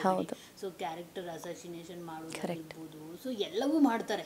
ಎಲ್ಲ ಹೆಣ್ಮಕ್ಳು ಫೇಸ್ ಮಾಡುವಂಥದ್ದೇ ಇದು. ಸೊ ಅದ್ರ ಬಗ್ಗೆ ಹೇಳೋದಾದ್ರೆ ಆ ಮಾತುಗಳು ಕೇಳಿದಾಗ ನಿಮ್ಗೆ ಎಷ್ಟು ಬೇಜಾರಾಗುತ್ತೆ ಅಂತ? ಇಲ್ಲ, ತುಂಬ ಬೇಜಾರಾಗುತ್ತೆ ಮೇಡಮ್. ಯಾರು ಏನು ನನಗೇನು ಅಶ್ವಿನಿ ಗೌಡ ಅಂದ ತಕ್ಷಣ ಯಾರು ಏನು ನನಗೇನು ಕಿರೀಟ ಕೊಟ್ಟು ಪ್ರಶಸ್ತಿ ಕೊಟ್ಟಿರೋದು ಏನೂ ಇಲ್ಲ ಮೇಡಮ್. ಅವಮಾನಗಳೇ ಜಾಸ್ತಿ ಆಗಿರೋವಂಥದ್ದು ನಮಗೆ. ಈಗ ನಾನು ನೋಡ್ತೀನಲ್ಲ ದಿನನಿತ್ಯದ ನಮ್ಮ ಹಾದಿಯಲ್ಲಿ ಕಾಲೆಳೆಯುವಂಥವ್ರು ತುಂಬ ಜನ ಇರ್ತಾರೆ, ಮತ್ತು ಕೆಟ್ಟದಾಗ ಮಾತಾಡುವಂಥದ್ದು. ಈಗ ಒಬ್ಬ ವ್ಯಕ್ತಿ ಆ ವ್ಯಕ್ತಿ ಬಗ್ಗೆ ಏನೂ ಗೊತ್ತಿರೋದಿಲ್ಲ, ಏನಂದರೆ ಏನೂ ಗೊತ್ತಿರೋದಿಲ್ಲ, ಅವ್ರ ಹೋರಾಟ ಏನು ಮಾಡ್ತಾರೆ ಅಥವಾ ವ್ಯಕ್ತಿ ಏನು, ಆ ವ್ಯಕ್ತಿಗತವಾಗಿ ಏನಾಗಿದೆ ಎಂಥದ್ದು ಗೊತ್ತಿರಲ್ಲ. ಬಟ್ ಮಾತಾಡಲೇಬೇಕು, ಒಟ್ಟಿನಲ್ಲಿ ಏನೋ ಒಂದು ಮಾತಾಡಬೇಕು. ಬಟ್ ಮೇಯ್ನ್ ಹೆಣ್ಣು ಮಕ್ಕಳಿಗೆ ಮಾತಾಡುವಂಥದ್ದು ಅವರ ಕ್ಯಾರೆಕ್ಟ್ರ್ ಬಗ್ಗೆ. ನಾನು ಒಂದೇ ಹೇಳ್ತೀನಿ, ಯಾರ ಕ್ಯಾರೆಕ್ಟ್ರ್ ಬಗ್ಗೆನೂ ಯಾರೂ ಮಾತಾಡೋದಕ್ಕೆ ಯಾರಿಗೂ ರೈಟ್ಸ್ ಇಲ್ಲ. ಯಾಕಂದ್ರೆ ಆ ವ್ಯಕ್ತಿ ಅವನ ಜೀವನದಲ್ಲಿ ಏನಾದರೂ ಒಂದು ಅನುಭವಿಸಿರ್ತಾನೆ ಅಂದರೆ ಆಪೋಸಿಟ್ ಇರುವಂಥ ವ್ಯಕ್ತಿಯಿಂದ ಅವ್ರಿಗೆ ಏನಾದರೂ ಸಮಸ್ಯೆ ಆದಾಗ ಮಾತ್ರ ಅವ್ರು ಮಾತಾಡಿರ್ತಾರೆ ಅಥವಾ ಅನುಭವಿಸಿರ್ತಾರೆ. ಆಪೋಸಿಟ್ ವ್ಯಕ್ತಿ ಬಂದು ಇಡೀ ಪ್ರಪಂಚಕ್ಕೆ ಅವ್ನು ಸಾಚ ಅಂತ ಹೇಳ್ಕೊಂಡಿರ್ಬೋದು, ನಾವು ಆ ಟೈಮಲ್ಲಿ ನಾವು ತುಂಬ ಸೈಲೆನ್ಸನ್ನ ಮೇಂಟೈನ್ ಮಾಡಿರ್ಬೋದು. ಅಂದಾದ್ರ ಮಾತ್ರಕ್ಕೆ ಅವರು ಸರಿ ನಾವು ತಪ್ಪು ಅಂತಲ್ಲ. ನಮ್ಮಲ್ಲೂ ಅನೇಕ ವಿಚಾರಗಳು ಒಳಗಡೆ ಒಂದು ವ್ಯಾಲ್ಕಿನೋ ಥರ ಒಳಗಡೆ ಅಡಗಿರುತ್ತೆ. ಅದನ್ನು ಉತ್ತರ ಯಾವಾಗ ಕೊಡಬೇಕು, ಪ್ರತಿ ಉತ್ತರ ಅಂದರೆ ನಮ್ಮ ಕೆಲಸದಿಂದ ಕೊಡಬೇಕು ಅಷ್ಟೇ, ಸಮಯಕ್ಕೋಸ್ಕರ ಕಾಯಬೇಕು. ಸೊ ಕಲಾವಿದರಂದಮೇಲೆ ಕಾಂಟ್ರವರ್ಸಿಗಳು ಕಾಮನ್. ಸೊ ಸುತ್ತಕೊಂಡಂತ ಒಂದು ವಿವಾದ ನಿಮ್ಮನ್ನ ತುಂಬಾ ಡಿಸ್ಟರ್ಬ್ ಮಾಡಿದ್ದು ಅಂತ ಅಂದ್ರೆ ಯಾವ ಕಾಂಟ್ರವರ್ಸಿ ಮೇಡಮ್? ಬಹುಶಃ ಬಹಿರಂಗವಾಗಿ ಕಾಂಟ್ರವರ್ಸಿ ಅಲ್ಲದೆ ಇದ್ದರೂ ಕೂಡ ಒಂದಷ್ಟು ಜನಕ್ಕೆ ಅದು ನಾನು ಕಾಂಟ್ರವರ್ಸಿ ಅಂತ ಹೇಳಲ್ಲ, ನನ್ನ ಬಗ್ಗೆ ಇಲ್ಲ ಸಲ್ಲದ ಆರೋಪಗಳನ್ನು ಅಪಪ್ರಚಾರವನ್ನು ಮಾಡುವಂಥ ಪ್ರಯತ್ನಗಳು ಕೆಲವು ಸಲ ಆಗಿದೆ. ಅದು ನನ್ನ ಹತ್ತಿರದ ನನ್ನ ಸ್ನೇಹಿತರಿಗಾಗ್ಬೋದು, ಹತ್ತಿರದ ನನ್ನ ಬಲ್ಲಂಥವ್ರಿಗಾಗಿರ್ಬೋದು, ಗೊತ್ತಿದೆ. ಆ ವಿಚಾರ ನನಗೆ ತುಂಬ ಕಾಡಿತ್ತು. ಕೆಲವು ಸಮಯ ನನ್ನ ಲೈಫಲ್ಲಿ ಆದಂಥ ಘಟನೆ ನನಗೆ ತುಂಬ ಕಾಡಿತ್ತು. ತುಂಬ ನಾನು ಇಮೋಷ್ನಲಿ ನಾನು ವೀಕ್ ಕೂಡ ಆಗಿದ್ದೆ. ಯಾಕೆಂತಂದರೆ ನಮ್ಮ ಲೈಫಲ್ಲಿ ನಾವು ಕೆಟ್ಟ ನಿರ್ಧಾರಗಳನ್ನ ತಗೊಂಡಾಗ, ಕೆಟ್ಟ ಆಯ್ಕೆಗಳನ್ನು ಮಾಡಿಕೊಂಡಾಗ, ಅದು ನನ್ನ ವೈಯಕ್ತಿಕ ಇದು. ಆದರೆ ಜನ ಏನೂ ಗೊತ್ತಿಲ್ಲದೆ ಯಾರೋ ಬಂದು ಸಿಂಪತಿ ತೊಗೊಳ್ತಾರೆ ಅಂದಾಗ ಕೆಲವು ವ್ಯಕ್ತಿಗಳ ಜೊತೆಗೆ ನಿಂತು ನನ್ನನ್ನು ತೇಜಾವಧಿ ಮಾಡಿದಂಥ ಆ ಸಂದರ್ಭ ನನಗೆ ತುಂಬ ಮನಸ್ಸಿಗೆ ನೋವಾದಂಥದ್ದು. ಬಟ್ ಎಲ್ಲೂ ನಾನು ಪ್ರಪಂಚಕ್ಕೆ ಅಶ್ವಿನಿ ಗೌಡ ಇದು ಅಂತ ನಾನು ಎಲ್ಲೂ ಉತ್ತರ ಕೊಡೋದಕ್ಕೆ ಹೋಗಲಿಲ್ಲ. ಯಾಕೆ ಅಂದರೆ ಯಾವುದಾದ್ರೂ ವ್ಯಕ್ತಿ ನಮಗೆ ಬೇಕು ಅಂದಾಗ ನಾವು ಅದ್ರ ಬಗ್ಗೆ ತುಂಬ ವಿಶ್ಲೇಷಣೆ ಕೊಡ್ತಾ ಹೋಗ್ತೀವಿ, ಮತ್ತು ಎಲ್ರಿಗೂ ನಾವು ಹೇಳ್ತಾ ಹೋಗ್ತೀವಿ ಇದು ಹೀಗಲ್ಲ ಹೀಗೆ ಅಂತ. ಕೆಲವು ವ್ಯಕ್ತಿಗಳೇ ನಮ್ಗೆ ಅವಶ್ಯಕತೆ ಇಲ್ಲ, ಅವ್ರು ಬೇಡವೇ ಬೇಡ ಅಂದಾಗ ಆ ವ್ಯಕ್ತಿಗಳು ಏನಾದರೂ ಮಾತಾಡ್ಕೊಂಡು ಹೋಗಲಿ ಅಂತ ಫಸ್ಟ್ ಇಗ್ನೋರ್ ಮಾಡೋದನ್ನು ನಾವು ಕಲಿಬೇಕು. ಆ ವ್ಯಕ್ತಿತ್ವವನ್ನು ನಾನು ಇಟ್ಕೊಳ್ತಾ ಮುಂದೆ ಹೋದೆ. ಇವತ್ತು ಅನೇಕ ಜನ ಹೇಳ್ತಾರೆ ಇಲ್ಲ ನಮ್ಗೆ ಅವತ್ತು ಗೊತ್ತಿರಲಿಲ್ಲ, ನಮ್ಗೆ ಈ ಥರ ಆಗಿತ್ತು, ನಮ್ಗೆ ಆ ಥರ ಆಗಿತ್ತು ಅಂತ. But that's okay. ಅದು ಒಂದು ಪಾಠ ನನಗೆ ನನ್ನ ಲೈಫಲ್ಲಿ. ಮತ್ತೆ ಎಡವಬಾರ್ದು ಅಂತ ನನಗೆ, ಮತ್ತು ಕೆಲವು ವ್ಯಕ್ತಿಗಳನ್ನ ನಂಬಾರ್ದು ಅಂತ ಪಾಠ ಕಲಿಸಿತ್ತು. ಅದು ನಾನು ಪಾಲಿಸ್ತೀನಿ ಇವತ್ತಿಗೂ. ಹೌದು. ಅಂದ್ರೆ ಜೈಲಲ್ಲಿ ಎಷ್ಟು ದಿನ ಇರಬೇಕಾಯ್ತು ಮ್ಯಾಮ್? ಹೇಗಿತ್ತು ಆ ದಿನಗಳು ಅಂತ? ಅಂದ್ರೆ ನೀವು ಮಾಡದೇ ಇರೋ ತಪ್ಪಿಗೆ ನೀವು ಶಿಕ್ಷೆ ಅನುಭವಿಸಿದ್ದೀರಾ, ಜೊತೆಗೆ ಅವ್ರಿಗೆ ನ್ಯಾಯವನ್ನು ಕೂಡ ಕೊಡಿಸಿದ್ದೀರಾ. ಸೊ ಆ ಘಟನೆ ಬಗ್ಗೆ ಹೇಳೋದಾದ್ರೆ ಮೇಡಮ್, ನಮ್ಮ ಅದೃಷ್ಟಕ್ಕೆ ಏನಾಯಿತು ಅಂತಂದರೆ ನಮಗೆ ಬೇಲಾಯಿತು. ಪುಣ್ಯಕ್ಕೆ ನಮಗೆ ಜೈಲಾಗಲಿಲ್ಲ. ಅವತ್ತೇನಾಗುತ್ತೆ, ಕಣ್ಣನ್ನೇನು ಕಳ್ಕೊಂಡಿರ್ತಾರೆ ಪಾಪ, ಅವ್ರ ಪರವಾಗಿ ನಾವು ಮತ್ತು ನಮ್ಮ ಜೊತೆಗೆಲ್ಲ 12 ಜನ ನಾವಿರ್ತೀವಿ. ಮಹಿಳೆಯರು ನಾವು 4 ಜನ, ಮತ್ತು ಇನ್ನೊಂದು ಮಿಕ್ಕಿದವರೆಲ್ಲ ಗಂಡು ಮಕ್ಕಳು, ನಾವೆಲ್ಲ ಆಸ್ಪತ್ರೆಗೆ ಹೋಗಿ ಕೇಳ್ತೀವಿ. ಬಟ್ ಪಾಪ ಕೇಳಿದಂಥ ಸಂದರ್ಭದಲ್ಲಿ ಡಾಕ್ಟ್ರುಗಳು ಹೇಗೋ ಅದನ್ನು ತಿರ್ಚಬೇಕಲ್ಲ ವಿಚಾರನ, ಏನು ಮಾಡ್ತಾರೆ, ನಮ್ಮ ಮೇಲೆ ಹೋಗ್ಬಿಟ್ಟು ನಾವು ಹಲ್ಲೆ ಮಾಡಿದ್ವಿ ಅಂತ ಹೇಳಿ ಕಂಪ್ಲೇಂಟ್ ಕೊಡ್ತಾರೆ. ಅದರಲ್ಲಿ ಅಷ್ಟು ಜನ ಹೋರಾಟ ಮಾಡಿದವರಲ್ಲಿ ನಾನು ಕಲಾವಿದೆ ಆಗಿದ್ದರಿಂದ ಒಂದಷ್ಟು ಅವ್ರಿಗೂ ಕೂಡ ಪಬ್ಲಿಸಿಟಿ ಬೇಕಾಯಿತು. ಅವತ್ತಿನ ದಿನಕ್ಕೆ ಎಲ್ಲ ಒ ಪಿ ಡಿಗಳು, ಬೆಂಗಳೂರಲ್ಲಿ ಇರುವಂಥ ಎಲ್ಲ ಗೌರ್ಮೆಂಟ್ ಆಸ್ಪತ್ರೆಗಳ ಒ ಪಿ ಡಿಗಳನ್ನು ಕ್ಲೋಸ್ ಮಾಡ್ಕೋತಾರೆ ಡಾಕ್ಟ್ರುಗಳು. ಅಶ್ವಿನಿ ಗೌಡ ಅರೆಸ್ಟ್ ಆಗಬೇಕು, ಅಶ್ವಿನಿ ಗೌಡ ಅರೆಸ್ಟ್ ಆಗಬೇಕು. ಯಾಕೆ ಅರೆಸ್ಟ್ ಆಗಬೇಕು? ಯಾಕೆ 22 ಜನಕ್ಕೆ ಕಣ್ ಕಳ್ಕೊಂಡಿರೋರು ಪರವಾಗಿ ಕೇಳಿದಕ್ಕೆ ಅಶ್ವಿನಿ ಗೌಡ ಅರೆಸ್ಟ್ ಆಗಬೇಕಾ? ಅಲ್ಲ, ಯಾಕೆಂದರೆ ಇವ್ರದ್ದು ಆಚೆ ಬಂದ್ಬಿಡುತ್ತಲ್ಲ. ಇವ್ರು ಆಪ್ರೇಷನ್ ಮಾಡಿ ಈ ಥರ ಆಗಿದೆ ಅಂದರೆ ಡಾಕ್ಟ್ರುಗಳೆಲ್ಲ ಹೋಗ್ಬೇಕಲ್ಲ ಜೈಲಿಗೆ. ಹಾಗಾಗಿ ಅಶ್ವಿನಿ ಗೌಡನೇ ಅಪರಾಧಿ ಅಂತ ಕ್ರಿಯೇಟ್ ಮಾಡಿಬಿಟ್ರೆ ಎಲ್ಲ ಡೈವರ್ಟ್ ಆಗಿಬಿಡುತ್ತಲ್ಲ ಅಂತ ಹೇಳಿ ಬೇರೆ ಥರನೇ ನಮ್ಮ ಮೇಲೆಲ್ಲ FIR ಮಾಡಿಸಿ ಹಲ್ಲೆ ಮಾಡಿದ್ರು, ಹಂಗೆ ಮಾಡಿದ್ರು, ಹಿಂಗೆ ಮಾಡಿದ್ರು ಅಂತ ಏನೇನೋ ಕಂಪ್ಲೇಂಟ್ ಕೊಟ್ಟರು. ಆದರೆ ಅದೃಷ್ಟವಶಾತ್ ನಮ್ಮ ಜೊತೆಗೆ 22 ಜನ ಕಣ್ಣನ್ನು ಕಳ್ಕೊಂಡಿರುವಂಥವ್ರು ತುಂಬ ಗಟ್ಟಿತನದಿಂದ ನಿಂತ್ಕೊಂಡ್ರು. ಮತ್ತು ಅವತ್ತಿನ ನ್ಯಾಯಾಧೀಶರು ಇವ್ರಿಗೆ ಬೇಲನ್ನು ಕೊಡ್ತಾ ಇದ್ದೀನಿ ಅಂತ ಹೇಳಿ ನಮಗೆ ಬೇಲನ್ನು ಕೊಟ್ಟಂಥದ್ದು. ಇವತ್ತಿಗೂ ನಾನು ಆ ಕೇಸ್ಗೆ ಓಡಾಡ್ತಾ ಇದ್ದೀನಿ. ಇವತ್ತಿಗೂ ಆ ಕೇಸಲ್ಲಿ ನಾನು A1, ನನ್ನ ಜೊತೆಗಿರುವಂಥ 12 ಜನನೂ ಕೂಡ ಪ್ರತಿ ತಿಂಗಳು, ಯಾಕಂದರೆ ಇನ್ನೂ ಚಾರ್ಜ್ ಆಗಿಲ್ಲ ಅದು, ಪ್ರತಿ ತಿಂಗಳು ನಾವು ಕೋರ್ಟ್ಗೆ ಹೋಗಬೇಕಾಗತ್ತೆ. ಹಾಗಾಗಿ ಹೋರಾಟಗಾರ ಜೀವನ ಅನ್ನುವಂಥದ್ದು ಅಷ್ಟು ಸುಲಭ ಅಲ್ಲ ಮೇಡಮ್. ಅದು ಹಾಗಿತ್ತು. ಒಂದು ವಾರದಿಂದ ಟ್ರೈ ಮಾಡ್ತಾನೆ ಯಾವಾಗ ಕೇಳಿದ್ರು ಹೌದು. ಎಷ್ಟು ಕೇಸ್ಗಳಿರ್ಬೋದು ಮೇಡಮ್? ನಾನು ಹೇಳ್ತೀನಲ್ಲ, ಕೆಲವರು ಜವಾಬ್ದಾರಿಗಳನ್ನು ತಗೊಳ್ಳೋದ್ರಿಂದ ತುಂಬ ಸರಿತಾರೆ. ಕೆಲವ್ರಿಗೇನು ಅಂತಂದರೆ ದುಡ್ಡು ಬೇಕು, ಆಸ್ತಿ ಬೇಕು, ಎಲ್ಲವನ್ನ ಕಟ್ ಮಾಡಿ ಒಂದು ಕೇಕ್ನ ಕೊಟ್ಟರೆ ನಾನು ಬರೀ ಕಟ್ ಮಾಡಿದ್ದನ್ನು ತಿನ್ನಬೇಕು ಅಂತ ಆಸೆ ಪಡೋರು ಜಾಸ್ತಿ. ಬಟ್ ಅದನ್ನು ಮಾಡೋದ್ರಲ್ಲಿ ಒಂದಷ್ಟು ಸಮಯ ತೊಗೊಳುತ್ತೆ. ಈಗ ನಮ್ಮ ತಂದೆಯವ್ರು ನಮ್ಮನ್ನು ಬಿಟ್ಟು ಹೋಗೋಕ್ಕಿಂತ ಮುಂಚೆ ನನಗೊಂದಷ್ಟು ಜವಾಬ್ದಾರಿಗಳನ್ನ ಕೊಟ್ಟಿದ್ರು ನಮ್ಮ ತಂದೆ. ಯಾಕೆಂದರೆ ಅವ್ರು ಇಲ್ಲೆಲ್ಲನೂ ಕೂಡ ಒಂದಷ್ಟು ಪ್ರಾಪರ್ಟೀಸ್ನ ನಮ್ಮ ತಂದೆ ಮಾಡಿದರು. ಆವಾಗಿಂದ ಕೂಡ ಅವ್ರು ತುಂಬ ಅನುಕೂಲಸ್ಥರೇನೆ. ನಮ್ಮ ತಂದೆ ಏನು ರಾಜಕಾರಣಕ್ಕೆ ಬಂದು ದುಡ್ಡು ಮಾಡಿದಂಥದ್ದು ಏನೂ ಇಲ್ಲ. ಇಡೀ ಊರಲ್ಲಿ ಕೇಳಿದ್ರೆ ನಿಮಗೆ ಗೊತ್ತಾಗುತ್ತೆ ನಮ್ಮ ತಂದೆ ಎಂಥ ವ್ಯಕ್ತಿತ್ವ ಅಂಥೇಳಿ. ಯಾಕಂದರೆ ಅವ್ರು ಮನ್ಸು ಮಾಡಿದ್ದಿದ್ರೆ ಬಹುಶಃ ನಮ್ಮ ತಂದೆ MLA ಕೂಡ ಆಗ್ಬೋದಾಗಿತ್ತು. ಅವರು ಒಳ್ಳೆತನನೇ ಅವ್ರಿಗೆ ಮುಳುವಾಯಿತು ಅಷ್ಟೇ ನಮ್ಮ ತಂದೆಗೆ. ಆದರೂ ಜನರನ್ನ ತುಂಬ ಜನನ ಸಂಪಾದನೆ ಮಾಡಿದ್ದಾರೆ ನಮ್ಮ ತಂದೆ. ಅನುಕೂಲಸ್ಥರೇ ಆಗಿದ್ದರಿಂದ ಒಂದಷ್ಟೆಲ್ಲ ನಾನು ಹೇಳಿದಾಗೆ ಪ್ರಾಪರ್ಟಿಗಳಿದೆ, ಬಟ್ ಎಲ್ಲ ಕೇಸ್ಗಳಿದೆ, ಎಲ್ಲ ಇದೆ. ಆ ಕೇಸ್ಗಳ ಜವಾಬ್ದಾರಿ ಎಲ್ಲ ನಾನು ತೊಗೊಂಡಿದ್ದೀನಿ. ನಮ್ಮ ತಂದೆಗೆ ನಾನು ಪ್ರಾಮಿಸ್ ಮಾಡಿದ್ದೆ, ಅಪ್ಪ ನಾನು ಓಡಾಡ್ತೀನಿ, ನಾನು ಮಾಡ್ತೀನಿ. ಆಗ ಅವರು ಕೂಡ ಹೇಳಿರಲಿಲ್ಲ, ನನ್ನ ಮಗಳು ಧೈರ್ಯವಂತೆ, ಮುನ್ನುಗ್ತಾಳೆ, ಮಾಡ್ತಾಳೆ. ಮತ್ತು ನನ್ನ ಮಗಳು ಕೊಟ್ಟಿದ್ದೀನಿ ಒಂದು ಕೆಲಸ ಅಂದಾಗ ಯಾವುದೂ ಭೇದ ಭಾವ ಇಲ್ಲದೆ ಮುಂದೆ ನಾನು ಇಲ್ಲ ಅಂದರೂ ಕೂಡ ಎಲ್ಲವನ್ನ ಒಂದು ರೀತಿಲಿ ಸಮವಾಗಿ ತೂಗಿಸ್ಕೊಂಡು ಹೋಗ್ತಾಳೆ ಅನ್ನೋ ಒಂದು ಭರವಸೆ ನಮ್ಮ ತಂದೆಗಿತ್ತು. ಹಾಗಾಗಿ ಇವತ್ತು ಎಲ್ಲ ಪ್ರಾಪರ್ಟಿ ಕೇಸ್ಗಳು ಮತ್ತು ನಮ್ಮ ಹೋರಾಟದ ಕೇಸ್ಗಳು ಎಲ್ಲ ಸೇರಿ ಒಂದು 22-23 ಕೇಸ್ಗಳಿದೆ ಮೇಡಮ್. ಹಾಗಾಗಿ ನೀವು ಫೋನ್ ಮಾಡಿದಾಗಲೆಲ್ಲ ನಾನು ಕೋರ್ಟಲ್ಲಿದ್ದೀನಿ ಅಂತ ಹೇಳ್ತೀನಿ. ತುಂಬ ಚಿಕ್ಕ ವಯಸ್ಸು ನನಗೇನು, ಈಗ ನಾವು ಸೀರಿಯಲಲ್ಲಿ ಆ್ಯಕ್ಟ್ ಮಾಡುವಾಗ ತುಂಬ ಜನ ನಾವು ದೊಡ್ಡ ದೊಡ್ಡ ಪಾತ್ರಗಳನ್ನ ಮಾಡೋವಾಗ ತುಂಬ ಏಜ್ ಆಗಿದೆ ಅಂತ ಅನ್ಕೋಬೋದು. ಬಟ್ ನಾನೇನಿನ್ನು ಯಂಗ್ಸ್ಟರ್ ಕೂಡ ಅಲ್ಲ, I am in the mid age. But ತುಂಬ ದೊಡ್ಡ ಜವಾಬ್ದಾರಿಗಳನ್ನ ನಾನು ನಿಭಾಯಿಸ್ತಾ ಇದ್ದೀನಿ ನನ್ನ ಲೈಫಲ್ಲಿ. ಈ ಕಡೆ ತಾಯಿ ಆಗಿದ್ದೀನಿ, ಈ ಕಡೆ ನನ್ನ ತಾಯಿಗೆ ಒಳ್ಳೆ ಮಗಳಾಗಿದ್ದೀನಿ, ಆಮೇಲೆ ಒಬ್ಬ ಹೋರಾಟಗಾರ್ತಿ ಆಗಿದ್ದೀನಿ, ಒಬ್ಬ ಕಲಾವಿದೆ ಆಗಿದ್ದೀನಿ. ಒಂಥರ ಏನು ಹೇಳ್ತಾರೆ, ಈ ಲಾಯರ್ ಅಂತ ಹೇಳ್ತಾರಲ್ಲ, LLB ಮಾಡದೇ ಇದ್ದರೂ ಕೂಡ ಲಾಯರ್ಗಳು ಎಷ್ಟು ದಿನ ಇರ್ತಾರೋ ನಾನು ಒಂಥರ ಕೋರ್ಟಲ್ಲಿ ಅಷ್ಟು ದಿನ ಇರ್ತೀನಿ. ನಾನು ಒಂಥರ ನನ್ನ ಲಾಯರ್ ಅಂತಲೇ ಕರ್ಕೋಬೇಕೇನೋ.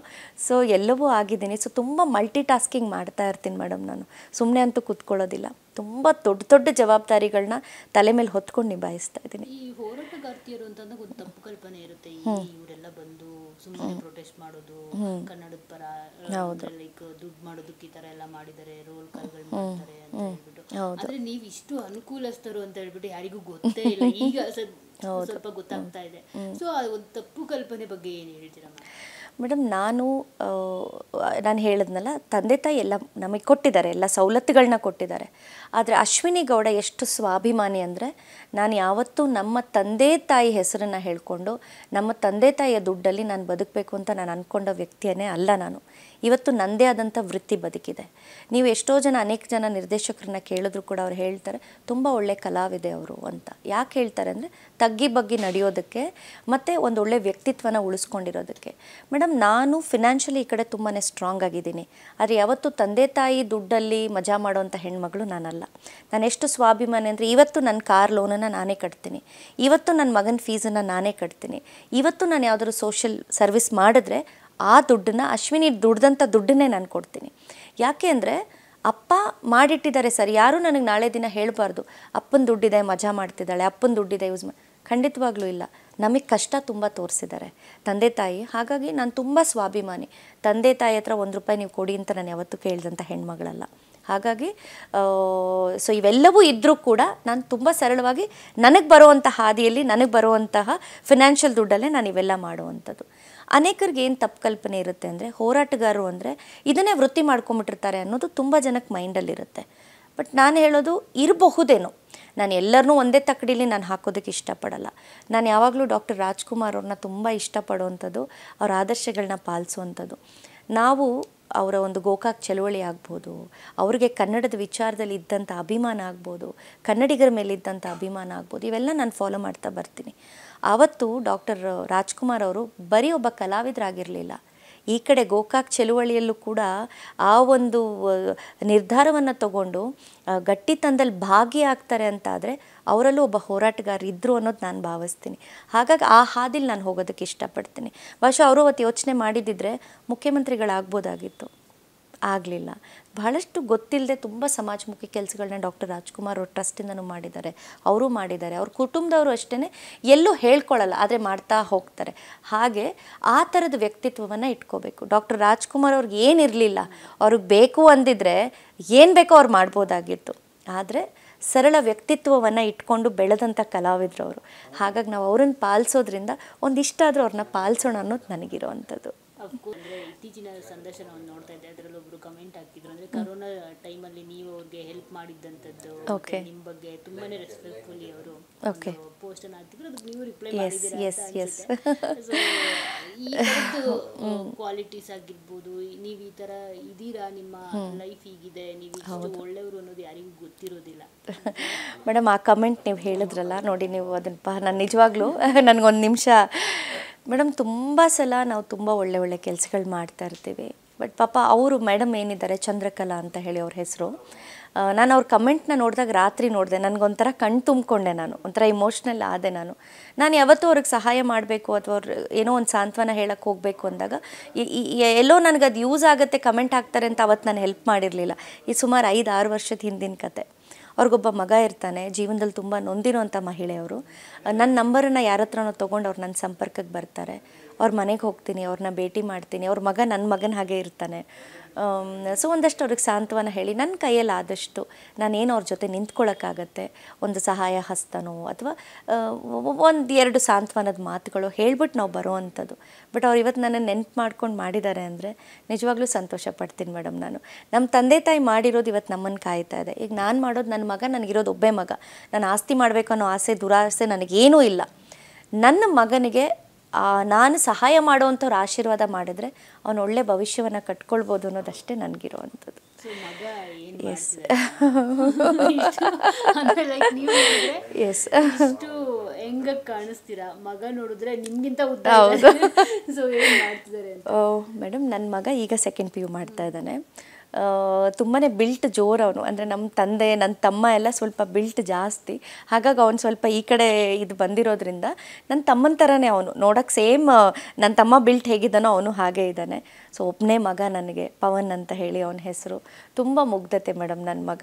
ಅವನಿಗೆ ಒಂಥರ, ನಾನು ಕೂಡ ಅವ್ನು ತುಂಬಾ ಒಂಥರ ಚೌಕಟ್ಟಲ್ಲಿ ಬೆಳೆಸ್ಬಿಟ್ಟಿದ್ದೀನಿ. ನನಗೊಂಥರ ಭಯ, ಹೊರಗಡೆ ಪ್ರಪಂಚ, ಹೊರಗಡೆ ಜನ, ಇವೆಲ್ಲ ನಾವು ದಿನನಿತ್ಯ ನೋಡೋದ್ರಿಂದ ತುಂಬಾ ನಾನು ಸೆಕ್ಯೂರ್ ಮಾಡ್ತಾ ಇರ್ತೀನಿ ನನ್ನ ಮಗನ್ನ. ಬಟ್ ಅವ್ನು ನನಗಿಂತ ತುಂಬಾ, ಮಮ್ಮಿ ನೀನು ಸುಮ್ಮನೆ ಇರಮ್ಮ, ನೀನು ನನಗೆ ಗೊತ್ತು ಹೇಗಿರಬೇಕು ಅಂತ ಹೇಳ್ತಾರೆ. ಆದರೂ ಒಬ್ಬ ತಾಯಿ ಮನಸ್ಸು, ತಾಯಿ ಹೃದಯ ಅಲ್ವಾ. ಸೊ ನಾನು ತುಂಬಾ ಅವನನ್ನು ಒಂಥರ ಪ್ಯಾಂಪರ್ ಮಾಡ್ತಾ ಇರ್ತೀನಿ, ತುಂಬ ಸೆಕ್ಯೂರ್ ಮಾಡೋಕ್ಕೆ ಟ್ರೈ ಮಾಡ್ತಿರ್ತೀನಿ. ತುಂಬ ಒಳ್ಳೆ ವ್ಯಕ್ತಿತ್ವ ಇರುವಂಥ ಪುಟ್ಟ ಹುಡುಗ ನನ್ನ ಮಗ.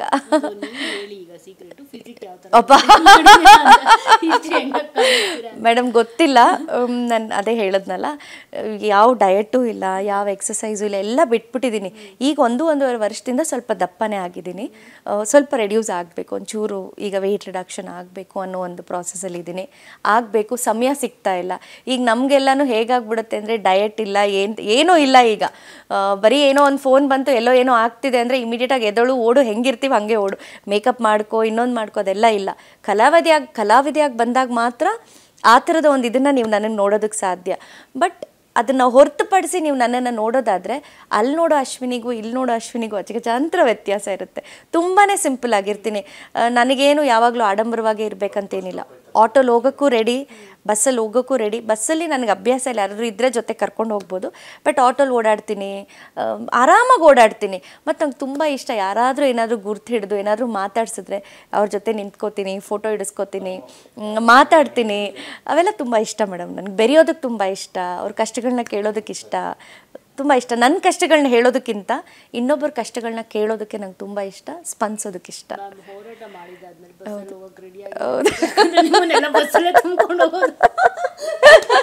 ಹೌದು, ನೀವು ನೋಡಿದ್ದೀರಾ ಅಲ್ವಾ? ಅದು ನಮ್ಮನ್ನೇನು ಗೌರವಿತವಾಗಿ ಬನ್ನಿ ಅಂತ ಕೇಳಲ್ಲ, ನಮ್ಮನ್ನ ತಳ್ಳೋ ರೀತಿ ಮಾಡೋ ರೀತಿ ನೀವು ನೋಡಿದಾಗ ನೆಕ್ಸ್ಟ್ ಯಾರು ಹೋರಾಟಕ್ಕೆ ಬರಬಾರ್ದು, ಆ ರೇಂಜಲ್ಲಿ ಇರುತ್ತೆ. ಇರಲಿ, ಎಲ್ಲವೂ ಒಂದು ಅನುಭವ ಮೇಡಮ್, ಜೀವನದಲ್ಲಿ ಎಲ್ಲವೂ ಒಂದು ಅನುಭವ.